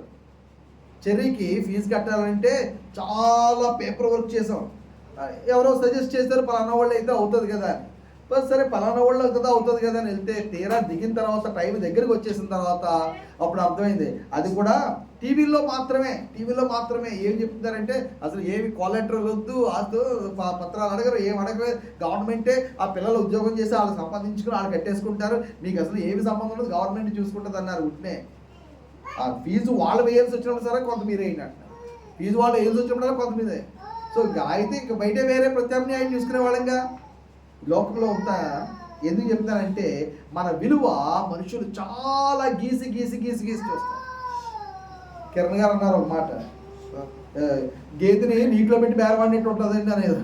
ఎక్కడ నేర్చుకున్నారండి బాబు ఇవన్నీ? పల్లెటూరులో పుట్టి పెరిగిన వాళ్ళు కూడా ఇవన్నీ తెలియదు అని చెప్పాను. Praise the lord. బేరవాడినప్పుడు ఇలాగ ఉంటుంది మనుషుల విలువ. ఏదన్నా ఒక వస్తువు విలువ వేయవలసి వచ్చినప్పుడు ఇలాగే ఉంటుంది. ఒకవేళ ఈ లోక సంబంధమైన మనుషులకు చాలా ఉపయోగపడుతుంది అన్న వస్తువులకే విలువ లేకపోతే మనల్ని ప్రభులో ఉన్న విశ్వాసాలను ఈ లోకము ఎందుకు గుర్తిస్తుంది అంటే ఏమాత్రం కూడా గుర్తించరు, ఏమాత్రం కూడా విలువ ఇవ్వరు. అయితే మనుషులే ఒక్కోసారి కడుపును పుట్టిన వాళ్ళే, ఒకసారి కట్టుకున్న వాళ్ళే, ఒక్కోసారి కన్న వాళ్ళే, ఒకసారి ఇరుగు పొరుగు వాళ్ళే, ఒక్కోసారి మన ద్వారా మేలు పొందుకున్న వాళ్ళే మనకి ఏమి విలువ లేనట్టుగా ఒకవేళ మనతో డీల్ చేస్తూ ఉంటే పరలోక పట్టాభిషిక్తుడైన ప్రభువు తన కుమారుని ఇచ్చి, తన స్వరక్తాన్ని ఇచ్చి, అమూల్యమైన రక్తాన్ని ఇచ్చి, సజీవమైన రక్తాన్ని ఇచ్చి ఆయన బలి చేసి మనల్ని ఆయన ప్రభు కొనుక్కున్నాడు. Praise the Lord. ఇది ఒకసారి అర్థం చేసుకోగలమా? ప్రభువు ఎంత విలువైందిగా, ముత్యం గురించే మనం చెప్పుకుంటూ చాలా గొప్ప అవుతున్నామే. క్లియోపాత్ర ముత్యము, మార్క్ ఆంటనీ ముత్యమని. ఆ యొక్క కేజీలు కొద్ది బంగారాన్ని 80,000 కేజీలు అంటే మీరు గుర్తు. ఎప్పుడు విషయం? యేసుక్రీస్తుకి 200 సంవత్సరాల క్రితం చరిత్ర విషయం చెప్తున్నాను. యేసుక్రీస్తుకి 200 సంవత్సరాల క్రితం 60-80 కేజీలు పెట్టి ముత్యాలను కొనుక్కునే పరిస్థితి ఆ రోజుల్లో ఉందనంటే అసలు ఒరిజినల్గా యాక్చువల్గా మంచి ముత్యం అనేది ఎంత విలువైందో ప్రభువు మనల్ని అలాగ సంపాదించుకోవడానికి పరలోకాన్ని విడిచిపెట్టి రిక్తునిగా వచ్చేసి ఆ యొక్క సర్వాన్ని ఆయన విడిచిపెట్టేశాడు. Only if I could be saved, only if I could be with him. ఆయనతో నేను పరలోకంలో ఉంటే చాలు, ఆయన దగ్గర నేను ఉంటే చాలు, ఆయన నిత్యత్వంలో నేను ఉంటే చాలని నా కొరకు, నాలాంటి వాళ్ళ కొరకు ప్రభు తన యొక్క అమూల్యమైన రక్తాన్ని, అమూల్యమైన మాట వాడారు, అమూల్యమైన మాట వాడారు అంటే ఇంకా ఆ విలువను మాటల్లో లెక్కల్లో చెప్పడానికి సాధ్యమే కాదని. There is no value. అంటే దాని అర్థం ఏంటంటే ఈ మానవ లెక్కలన్నీ కూడా, ఈ యొక్క రూపాయల్లో లెక్కలన్నీ కూడా ఏది కూడా సరిపోదు, ఎప్పటికీ కూడా చాలదు.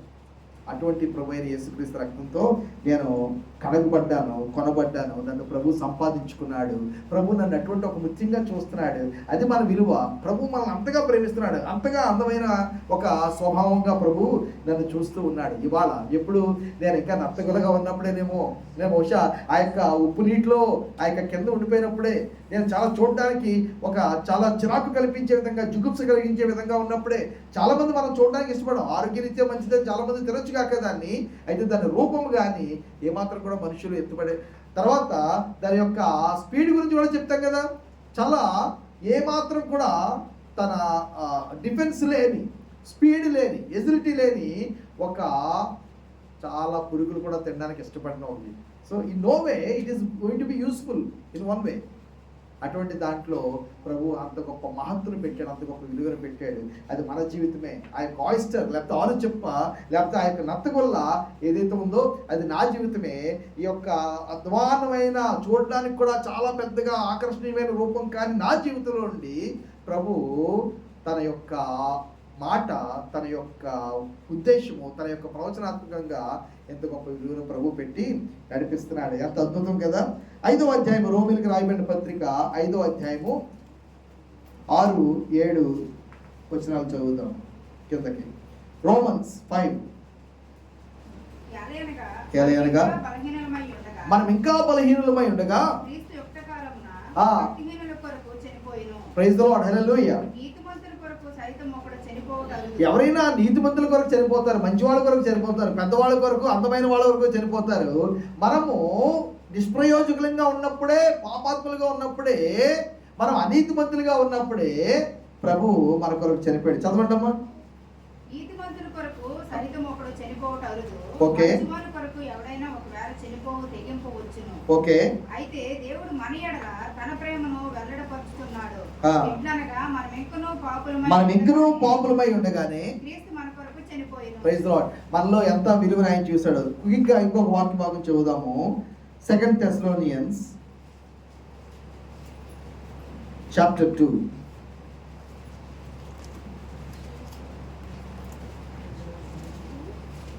తెస్సలోనికలకు రాయబడిన 2వ పత్రిక 2వ అధ్యాయము.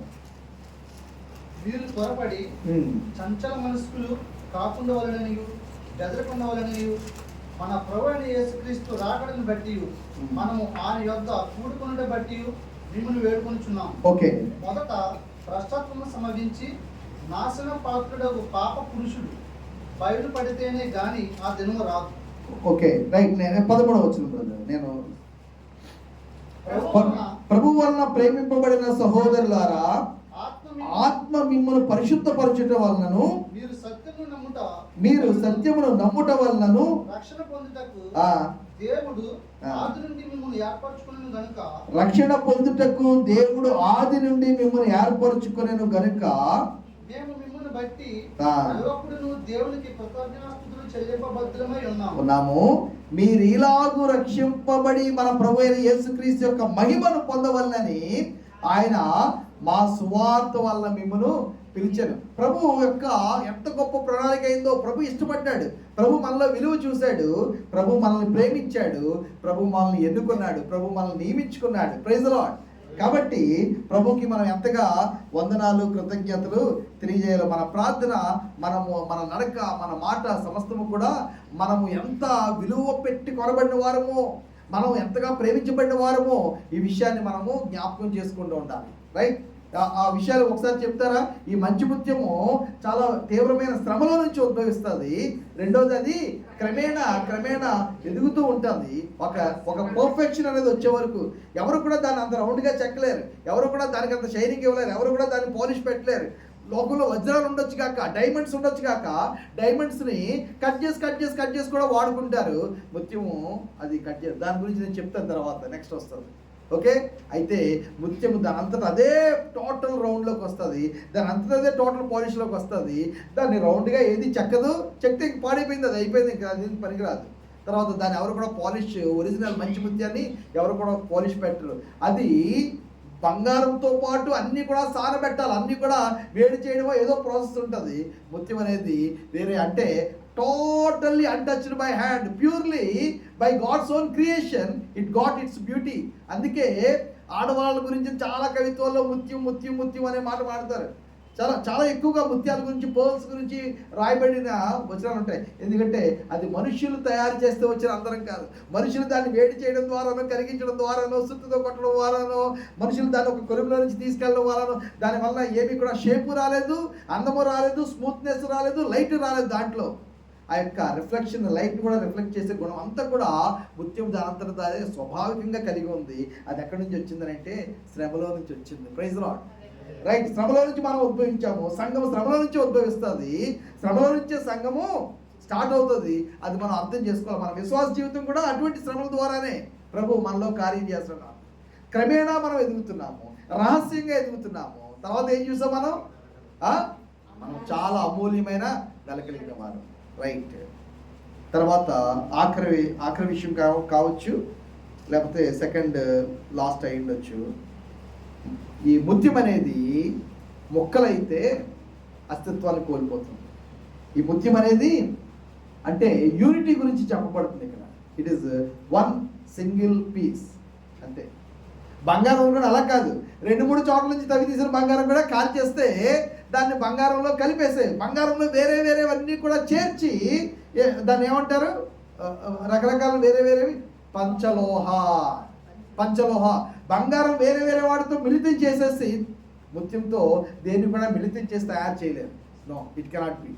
అది ఎలాగైతే ఫామ్ అయిందో అది అలాగ ఉండాలి.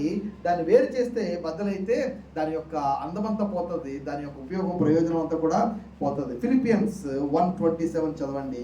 అది ఐక్యతను సూచిస్తుంది. సంఘము ఆ విధంగా ఒక్కటిగా ఉండాలి. సార్వత్రిక సంఘమే కానీ, స్థానిక సంఘమే కానీ, సహోదర సహవాసమే కానీ, it is like a pearl, it cannot be broken. If it is broken, it's total identity is gone. First Philippians 1:27 first chapter. నేను వచ్చి మిమ్మును చూసినను రాకపోయినను మీరు ఏ విషయములోనూ ఎదిరించి వారికి ఎదరక అందరూ ఒక్క భావంతో ఉండాలి. సువార్త విశ్వాస పక్షమున పోరాడుచు ఏక మనస్సు కలిగి ఉండాలి. ఏక భావము, ఏక మనస్సు కలిగి ఉండాలి. నేను మిమ్మును గూర్చి వినులాగున మీరు క్రీస్తు సువార్తకు తగినట్లుగా ప్రవర్తించుడి. రైట్. 1 Corinthians 1:10 1 Corinthians 1:10. కొరింథీయులకు రాయబడిన మొదటి పత్రిక 1వ అధ్యాయము 10వ వచనం.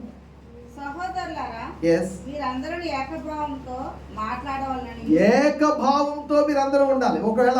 ఒకవేళ ముత్యము వంటి వారము, ముత్యంలాగా ఆ వర్తకుడు అత్యంత మంచి ముత్యాన్ని, అరుదైన అమూల్యమైన ఒక ముత్యాన్ని కొని ఇక్కడ తీసుకొచ్చాడు కదా, ఒకవేళ ఈ ముత్యము ముక్కలవుతాను అని అంటే ప్రభు దాంతో ఏమాత్రం కూడా ఇంకా ప్రయోజనం. So the beauty, the greatness of this pearl is in it's oneness. ఆ ఇంటెగ్రిటీ అనేది, ఒక్క మనస్సు, ఒక్క భావము, ఒక్క తాత్పర్యము అనేది చాలా అవసరం. ఒకటి చిన్నది, ఎవరిని నేను తిడుతున్నాను అనుకోవద్దు, కలిసి పాట పాడలేకపోవడం ఇట్స్ ఏ స్పిరిచువల్ ప్రాబ్లం. కలిసి అందుకే నేను చెప్తూ ఉంటాను, పాట కలిసి పాడాలి, ఒకేలాగా పాడగలగాలి, అందరూ కలిసి పాడగలగాలి.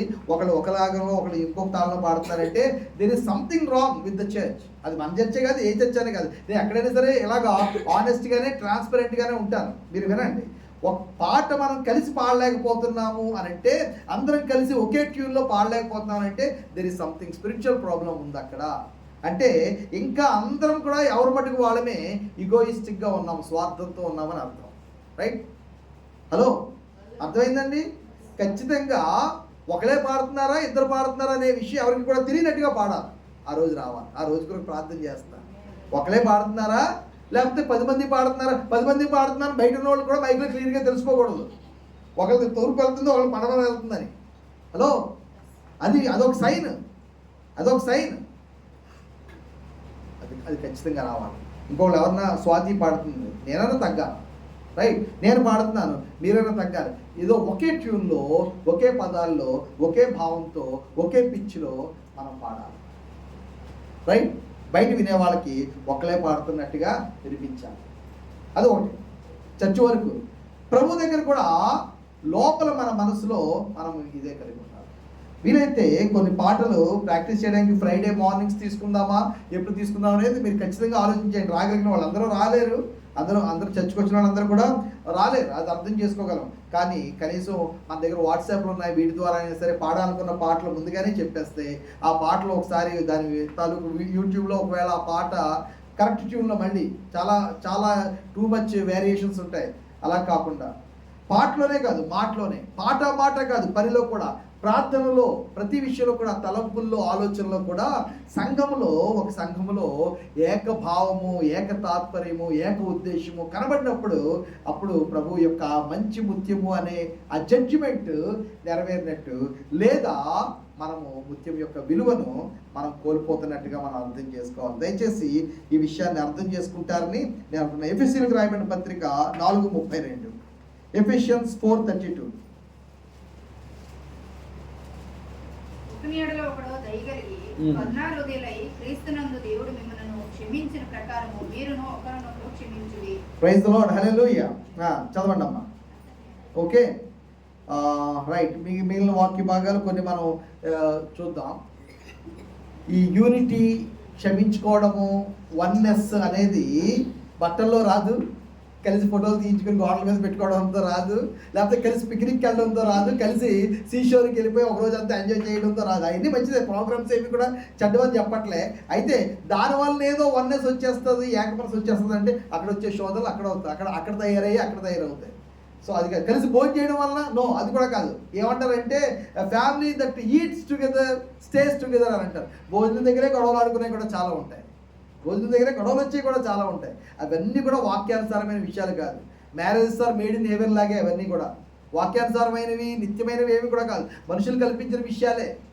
మనం కలిసి భోజనం చేస్తే కలిసి ఉంటాము, ఒక రంగు బట్టలు వేసేసుకుంటే కలిసి ఉండిపోతాము, కలిసి మనం ప్రయాణాలు చేసి తిరిగేస్తూ ఉంటే, పిక్నిక్కి వెళ్ళిపోతే కలిసి ఉంటాము. నో, దేని వలన కూడా యూనిటీ అనేది రాదు. మనము ఒకళ్ళనొకళ్ళు మనం క్షమించుకోవడానికి, ఓర్చుకోవడానికి మనం సిద్ధపడినప్పుడే యూనిటీ అనేది వస్తుంది. యూనిటీ అనేది పోతే ముత్యం యొక్క అందము పోయినట్టే. యూనిటీ అనేది పోతే ముత్యం యొక్క అస్తిత్వం పోయినట్టే. మన అస్తిత్వము మనం ఒక్క మాట మీద, ఒక్క భావము, ఒక్క తాత్పర్యం మీద ఉండడంలోనే ఉంది. కాబట్టి సంఘం ఆ విషయాన్ని గ్రహించుతారు. ఆఖరి విషయము, తర్వాత విషయం ఏంటంటే, ఇది ఒక లైట్ని ఏం చేస్తుందంటే పరావర్తనం చెందిస్తుంది, వెలుగుని అది పరావర్తనం చెందిస్తుంది. ఒకవేళ మంచి ముత్యం ఒకవేళ తీసుకొచ్చి ఇక్కడ పెట్టారనుకోండి, నా దగ్గర చూపించడానికి లేదు, ఖచ్చితంగా ఉంటే చూపించేవాడిని. మా మమ్మీ దగ్గర ఒకప్పుడు ఉండేమో ముత్యాల చైన్, చిన్న చిన్న ముత్యాలు ఉండే చైన్ ఉండదేమో కదా, అప్పుడు ఎప్పుడో చిన్నప్పుడు అయ్యే షైనింగ్ ఉన్నట్టు ఉండే. నాకు ఒకసారి చూడాలని ఉంది. నేను వాక్యం స్టడీ చేస్తున్నప్పుడు, కింగ్డమ్ ఆఫ్ గాడ్ గురించి నేను స్టడీ చేస్తున్నప్పుడు ఎలాగైనా సరే అసలు కనీసం చూడడానికన్నా కాస్ట్లీ ఒరిజినల్ పర్ల్ ముత్యం అనే దాన్ని చూడాలనుకున్నాను. దాని మీద లైట్ పడినప్పుడు దాని వెంటనే ఏం చేస్తుందంటే ఆ లైట్ని పరావర్తనం చెందిస్తుంది అనమాట. రైట్? మనం కూడా ఆ విధంగా లోకములకు మనం ఏమై ఉన్నాము, ఆయన వెలుగై ఉన్నవాడు, ఆయన వెలుగు ఇచ్చేవాడు, ఆయనలో వెలుగు ఉంది. ఆ వెలుగు పొందుకున్న మనము లోకమునకు వెలుగే ఉండాలి. మనం వెలిగించబడ్డ మనం ఇతరులను వెలిగించే వాళ్ళంగా ఉండాలి. Praise the Lord. ఇది మత్తయి సువార్త 5:16 మీకు అందరికీ తెలిసిన వాక్య భాగమే. ప్రభు ఆ విధంగా మన యొక్క సంఘాన్ని, మన యొక్క ఆత్మీయ జీవితాన్ని కట్టునుగాక. లేచి నిలబడదాము, ప్రార్థన చేసుకుందాము. ఈ యొక్క ఇంకా చాలా విషయాలు ఉన్నాయి. సహజ సౌందర్యానికి గురించి మనం చాలా విషయాలు చెప్పుకోవచ్చు. దాని విలువ గురించి మనం చూసాము. అది ఎంత ప్రశస్తమైన వారి చేతుల్లో ఉంటుందో దాని గురించి, ఆ మంచి ముత్యం గురించి ఆ వర్తకుడు వచ్చి తనకు కలిగినదంతా ప్రభు యొక్క త్యాగం గురించి అనేక విషయాలు చెప్పాలి. ప్రభు ఎంత త్యాగం చేశారు, ప్రభు ఏం వదులుకున్నారు, ప్రభు ఎన్ని నిందలు పడ్డారు, ఎన్ని అవమానాలు పడ్డారు. 33.5 సంవత్సరాలు ఆయన భూమి మీద శారీరక దేహంలో ఉండిపోయారు. అయోగ్యులైన మనుషుల యొక్క చేతుల్లో ఆయన తీర్పుకు గురయ్యారు. వారి చేత ఆయన గెడ్డము లాగబడింది. ఆయన ముఖం మీద ఉమ్మ వేశారు, ముఖం మీద వీపు మీద చెరిచారు. ఆయన తలలో ముళ్ళ కిరీటము పెట్టారు. ఆయన చేతులు కాళ్ళలో గాయాలు, పక్కలో బల్లెపు పోటు, దేహమంతా కొరడా దెబ్బలు. ఆయన చూచి గేలి చేశారు, హేళన చేశారు, తూలనాడారు. యూదుల రాజా అని వంగి వెటకారంగా ప్రణామాలు చేశారు. ప్రభు ఆయన ఈ వెల చెల్లించి ఆయన దీనికి ఒప్పుకుని ఆయన విల్లింగ్ అయి దాసుని స్వభావం ఎత్తేసుకున్నారు. రిక్తునిగా చేసేసుకున్నారు, ఖాళీ చేసేసుకున్నారు, తగ్గించేసుకున్నారు. పరలోకంలో దేవదూతల ఆరాధనను విడిచిపెట్టి, దేవదూతల యొక్క ప్రొటెక్షన్ విడిచిపెట్టి ఆయన దుమ్ము, ధూళి, మట్టి, వాసన, స్వార్థము, పాపము, అభిలాషలతో నిండిపోయిన శాస్త్రులు ఎంతగా ఆయన ఏడిపించారు, పరిసయ్యులు ఎంతగా ఆయన బాధ పెట్టారు, సద్దుకాయలు ఎంతగా ఆయనను ప్రశ్నించారు, యాజకులైన వారు ఎంతగా ఆయన అవమానపరిచారు, యెరూషలేములో ఉన్న సోకాల్డ్ యూదులు ఎంతగా ఆయన దుఃఖపెట్టారు, రోమీలు ఎంతగా ఆయన్ని హేళన చేశారు. సొంత వారి ద్వారా, బయట వారి ద్వారా, కుటుంబస్తు సొంత సహోదరులే ఎంతగా ఆయన్ని బాధ పెట్టారు. మన కొరకు ప్రభువు భరించని అవమానం లేదు, భరించని శిక్ష లేదు, భరించని బాధ లేదు, భరించని కష్టం లేదు. తల్లి కూడా తన సహోదరుల పక్షాన్ని నిలిచి ఈయనను insane, is out of his mind అనే మాట అన్నారు. మతి చలించిన వాడిగా, మతి భ్రమించిన వాడిగా, ఆల్మోస్ట్ ఒక పిచ్చివాడిగా ప్రభు సైలెంట్గా వీళ్ళందరినీ విడిచిపెట్టి సముద్రం దగ్గరికి వెళ్ళిపోయి ఒంటరిగా కూర్చున్నారు. ఆయన రాత్రులంతా ఒంటరిగా ప్రార్థనలో నీ రక్షణ కొరకు, నా రక్షణ కొరకు ఆయన ప్రార్థన చేశారు. ముత్యము కొరకు ప్రార్థన చేశారు, సంఘం కొరకు ప్రార్థన చేశారు. మనము మచ్చ, దాగు, మలినము లేని మహిమ కలిగిన సంఘంగా ఉండాలి. ఆయన దినము కొరకు మనము ప్రత్యేకంగా పరిశుద్ధపరచబడిన వారంగా, పరిపూర్ణంగా, పర్ఫెక్ట్గా మనం కడమరాలని ప్రభు ఆయన ఎంత విడిచిపెట్టారో, ఎంత వదులుకున్నారో, ఎంత త్యాగం చేశారో. తనకు కలిగిన సమస్తము విడిచిపెట్టేసి ఆయన మన కొరకు వచ్చాడు. ఒకరోజు మరల రాబోతున్నాడు. నా మంచి ముత్యము ఎలా ఉంది, నా మంచి ముత్యము ఎట్లా తయారైంది. ప్రభు సంఘం కొరకు రాబోతూ ఉన్నారు. ప్రభు సంఘాన్ని తన దగ్గరికి కొనుక్కోబోతూ ఉన్నారు. మనము ప్రభుకి సంతోషాన్ని, ఆనందాన్ని పంచిస్తామా, సంతృప్తిని పంచిస్తామా? ప్రభువు నామం మన ద్వారా మహింపరచబడుతుందా? శ్రమల గురించి బాధపడకండి. ఆ శ్రమల ద్వారానే మనలో అనేక ముత్యాలను ప్రభు ఉద్భవింపజేయగలడు. Every sand particle that hurts us, cuts us is a blessing. మన శరీరంలో చొచ్చుకుని పోయి మెలిపెట్టేసే బాధ ఇచ్చే ఆ యొక్క ఇసుక రేణు ఒక్కొక్కటి అది ఆ ఇసుక రేణు యొక్క ఆ గరుకుతనము మన శరీరాన్ని కోసినట్టుగా మనం బాధపడతామేమో, దానిలో నుంచి వచ్చే ప్రతిదీ కూడా ఒక ముత్యమై ఉంటుంది, ముత్యమై ఉద్భవిస్తుంది. క్రమేణా ఎదుగుతాము, సైలెంట్గా ఎదుగుతాము, సీక్రెట్గా ఎదుగుతాము. వెలుగుని ప్రతిఫలింపజేసే వాళ్ళంగా ఉండాలి. సహజ సిద్ధమైన సౌందర్యాన్ని కలిగిన వారంగా ఉంటాం. మనకి ఎక్కువ మేకప్లు అక్కర్లేదు, ఎక్కువ డెకరేషన్లు అక్కర్లేదు, ఎక్కువ టెక్నిక్లు అక్కర్లే, ఎక్కువ మేక్ షిఫ్ట్ అరేంజ్మెంట్స్ అక్కర్లేదు. మనకి we are naturally beautiful, we are naturally beautiful. దేవుని యొక్క బిడ్డలారా, మనం వీఆర్ న్యాచురల్లీ బ్యూటిఫుల్. ఫిజికల్గా వీఆర్ న్యాచురల్లీ బ్యూటిఫుల్. స్వభావ సిద్ధంగా కూడా మన సింప్లిసిటీయే మన బ్యూటీ. నేచర్ వైజ్గా, మన స్వభావం వైజ్గా కూడా సింప్లిసిటీయే. క్రీస్తులో ఉన్న సరళతే మన సరళత. క్రీస్తులో ఉన్న సింప్లిసిటీయే. వైభవాలు వద్దు, కోరుకోవద్దు, అట్టహాసాలు కోరుకోవద్దు, ఆడంబరాలు కోరుకోవద్దు. అది పెళ్లి రోజు కాదు, పుట్టినరోజు కాదు, మరి ఏది కూడా కాదు. ఆడంబరాలు, అట్టహాసాలు వద్దు, మిలమల మెరుపులు, జిగేలులు మనకు వద్దు. సింప్లిసిటీయే, సింప్లిసిటీయే. అదిగో ఆ ముత్యము. ఏ మనిషి పాలిష్ పెట్టకుండా, ఏ మనిషి తాకకుండా, ఏ కంపెనీ తయారు చేయకుండా పర్ఫెక్ట్, స్మూత్ ఎట్ సాలిడ్. ఎంత ఘనమైందో, ఎంత గట్టిదో అంతే నున్నమైంది. ఎంత గట్టిదో అది అంతే నున్నమైంది, అంతే వెలుగునిచ్చేది, అంతే అందమైంది. అన్నిటినీ ప్రభు సంఘంలో పెట్టాడు.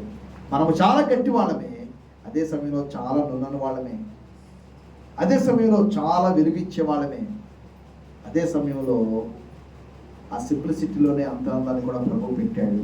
ప్రభువుని కనపరుద్దాము. ప్రభువా, నన్ను ఎన్నుకున్నావు. నా జీవితంలో ఆ ఇసుక రేణువులు, విరిగిపోయిన చేపములు నన్ను బాధిస్తూ ఉంటే దానిలో నుంచి అందాన్ని, ఆత్మీయతను, ఆత్మపూర్ణతను, ఆనందాన్ని నువ్వు కలిగిస్తున్నావు నాయన. నీకు వందనాలు. నేను సైలెంట్గా ఎదగడం నాకు నేర్పించండి, సీక్రెట్గా ఎదగడం నాకు నేర్పించండి. క్రమేపీ గ్రాడ్యువల్గా ఎదగడం నాకు నేర్పించండి. ప్రతిదినము నాలో ఎదుగుదల. ఒకరోజు నన్ను చూసిన వాళ్ళు ఆశ్చర్యపోవాలి, ఒకరోజు నన్ను చూసిన వాళ్ళు ఆశ్చర్యపోవాలి. నాలో ఆత్మ సౌందర్యాన్ని చూసి ఆశ్చర్యపోవాలి, నా విలువను చూసి ఆశ్చర్యపోవాలి. ప్రభువా, నేను ప్రారంభమైంది నా యొక్క శరీరం నుంచి అసహ్యంగా కనబడే ఆ యొక్క స్రవించే ద్రవాల ద్వారానే ప్రారంభమై ఉండొచ్చు. అయితే అందమైన నున్నటి మంచి ముత్యముగా, అత్యంత ఇసుక రేణువుకేముంది విలువ, ఇసుక రేణుకేముంది విలువ. అయితే అదే కొన్ని లక్షలు, కోట్లు విలువ చేసేదిగా. లోక సంబంధంగా మాట్లాడితే పరలోక రాజ్యంలో అయితే విలువే లేదు. ప్రభు తన రక్తాన్నే పెట్టి ఆయన కొన్నాడు. ప్రార్థన చేసుకుందాము, సమర్పించుకుందాము. పరలోక రాజ్యము ఈ వర్తకుడిని పోలి ఉంది. పరలోక రాజ్యము వచ్చిన వర్తకుడిని పోలి ఉంది. పరలోక రాజ్యము తనకున్నదంతా ఇచ్చేసి మనలాంటి వాళ్ళని ఆయన కొనుక్కున్నాడు. ప్రభు దగ్గర యోగ్యతగా ఉందామా? ప్రభుకు తగిన వారంగా ఉందామా? పిలుపుకి తగిన వారంగా ఉందామా? ప్రభు ఏర్పాటుకు తగిన వారంగా ఉందామా? ఆయన కార్చిన రక్తానికి తగిన వారంగా ఉందామా? ప్రభు మనకి సహాయం చేయనుగాక. చిన్న ప్రార్థన, చేతులెత్తి అందరూ కూడా ప్రార్థన చేద్దాము. ప్రభా, నీ సన్నిధిలో ప్రభా మేము వస్తున్నాము. నాతో మాతో మీరు మాట్లాడారు నాయన. ఈ చిన్న భాగం 2 వచనాలు, దానిలో మీరు మా గురించి ఎంతో ఉంచారు నాయన. మమ్మల్ని మేము ఎప్పుడు కూడా అయోగ్యంగా, మేము అంద విహీనంగానో, మేము తగిన వారము కాదనో, అందంగా లేవనో, మిగతా వారిలాగా లేవనో, మమ్మల్ని మేము ఏమాత్రం కూడా తక్కువ చేసుకోకుండా మీరు సహాయం చేయండి ప్రభా. మీకున్న సమస్తాన్ని విడిచిపెట్టి నా కొరకు, మా కొరకు మీరు వచ్చారు కదా. మీ అమూల్యమైన రక్తాన్ని మా కొరకు చిందించి, ఏ మనుషులు మమ్మల్ని పనిలో కూడా పెట్టుకున్న గీసి గీసి గీసి బేరమాడి, అది కూడా ఇష్టంతో మాకు ఈ లోకము చెల్లిస్తుందేమో కానీ ప్రభా, మీరు మీ కుమారుడైన యేసుక్రీస్తు యొక్క రక్తాన్ని మా కొరకు ఒక్క బొట్టు కూడా ఉంచుకోకుండా కార్చేశారు కదా. ఎంత మాలో అందాన్ని చూశారు, ప్రయోజనాన్ని చూశారు, వెలను చూశారు నాయన. మమ్మల్ని మేము ఎప్పుడు కూడా నిందించుకోకుండా, మనుషులెవరు కూడా మా జీవితంలో మేము కలిగి ఉన్న దాన్ని బట్టి, మాకు లేని దాన్ని బట్టి మనుషులెవరు కూడా మమ్మల్ని కిందకి పెట్టి చూడొచ్చు. అయితే మమ్మల్ని మేము ఎప్పుడు కూడా అలాగే చూసుకోకుండా, మమ్మల్ని మేము తోలనాడుకోకుండా, మా మీద మేము జాలి పడకుండా, మమ్మల్ని మేము నిందించుకోకుండా మమ్మల్ని మేము పనికిమాలిన వాళ్ళమని అనుకోకుండా ప్రభువా నీవు మాలో ఏం చూసావో దాని కొరకు పూర్తిగా సిద్ధపడడానికి సహాయం చేయండి, పూర్తిగా తయారవడానికి సహాయం చేయండి. పూర్తిగా మీ దగ్గరకు వచ్చినప్పుడు ఏ మాత్రం సిగ్గుపడనక్కర్లేని మంచి ముత్యముల వలె ఉండడానికి సహాయం చేయండి. ఆయన ఆ యొక్క సౌందర్యంతో నింపుతున్నారు, ఆ కళతో నింపుతున్నారు, ఆ వెలుగుతో నింపుతున్నారు, ఆ జీవంతో నింపుతున్నారు, ఆ విలువతో నింపుతున్నారయ్యా. మీకే వందనాలు ప్రభా. మేము ఒక్కొక్కరం కాదు ప్రభా, నీ సంఘమంతా కూడా ఆ విధంగా మంచి ముత్యములుగా నీ పరలోక సన్నిధిలో ప్రభా నీకు హారమైపోయి మేము నిన్ను మహింపరచాలని ఆయన కృపను అనుగ్రహించండి. మహిమ ఘనత ప్రభావం మీకే ఆరోపిస్తూ మా రక్షకుడైన యేసుక్రీస్తు నామములో ప్రార్థనని వేడుకొనుచున్నాం తండ్రి. ఇప్పుడు మన తండ్రి అయిన దేవుని ప్రేమ, కుమారుడైన యేసుక్రీస్తు యొక్క కృప, పరిశుద్ధాత్మ యొక్క సహవాసము నడిపింపు కూడి వచ్చిన మనందరికీ, సార్వత్రిక సంఘం అంతటికి, మరి ముఖ్యంగా అత్యంత శ్రమలలో ఆరు బయట నీడ కూడా లేకుండా ఆ మంచులో తడిసిపోతూ ఉన్న అనేక మంది దేవుని యొక్క బిడ్డలు, వారందరికీ మన ప్రభు అయిన యేసుక్రీస్తు యొక్క రాకడ పర్యంతమును యుగయుగములో నిలిచి ఉండను గాక. ఆమేన్. ఆమేన్. God bless you all.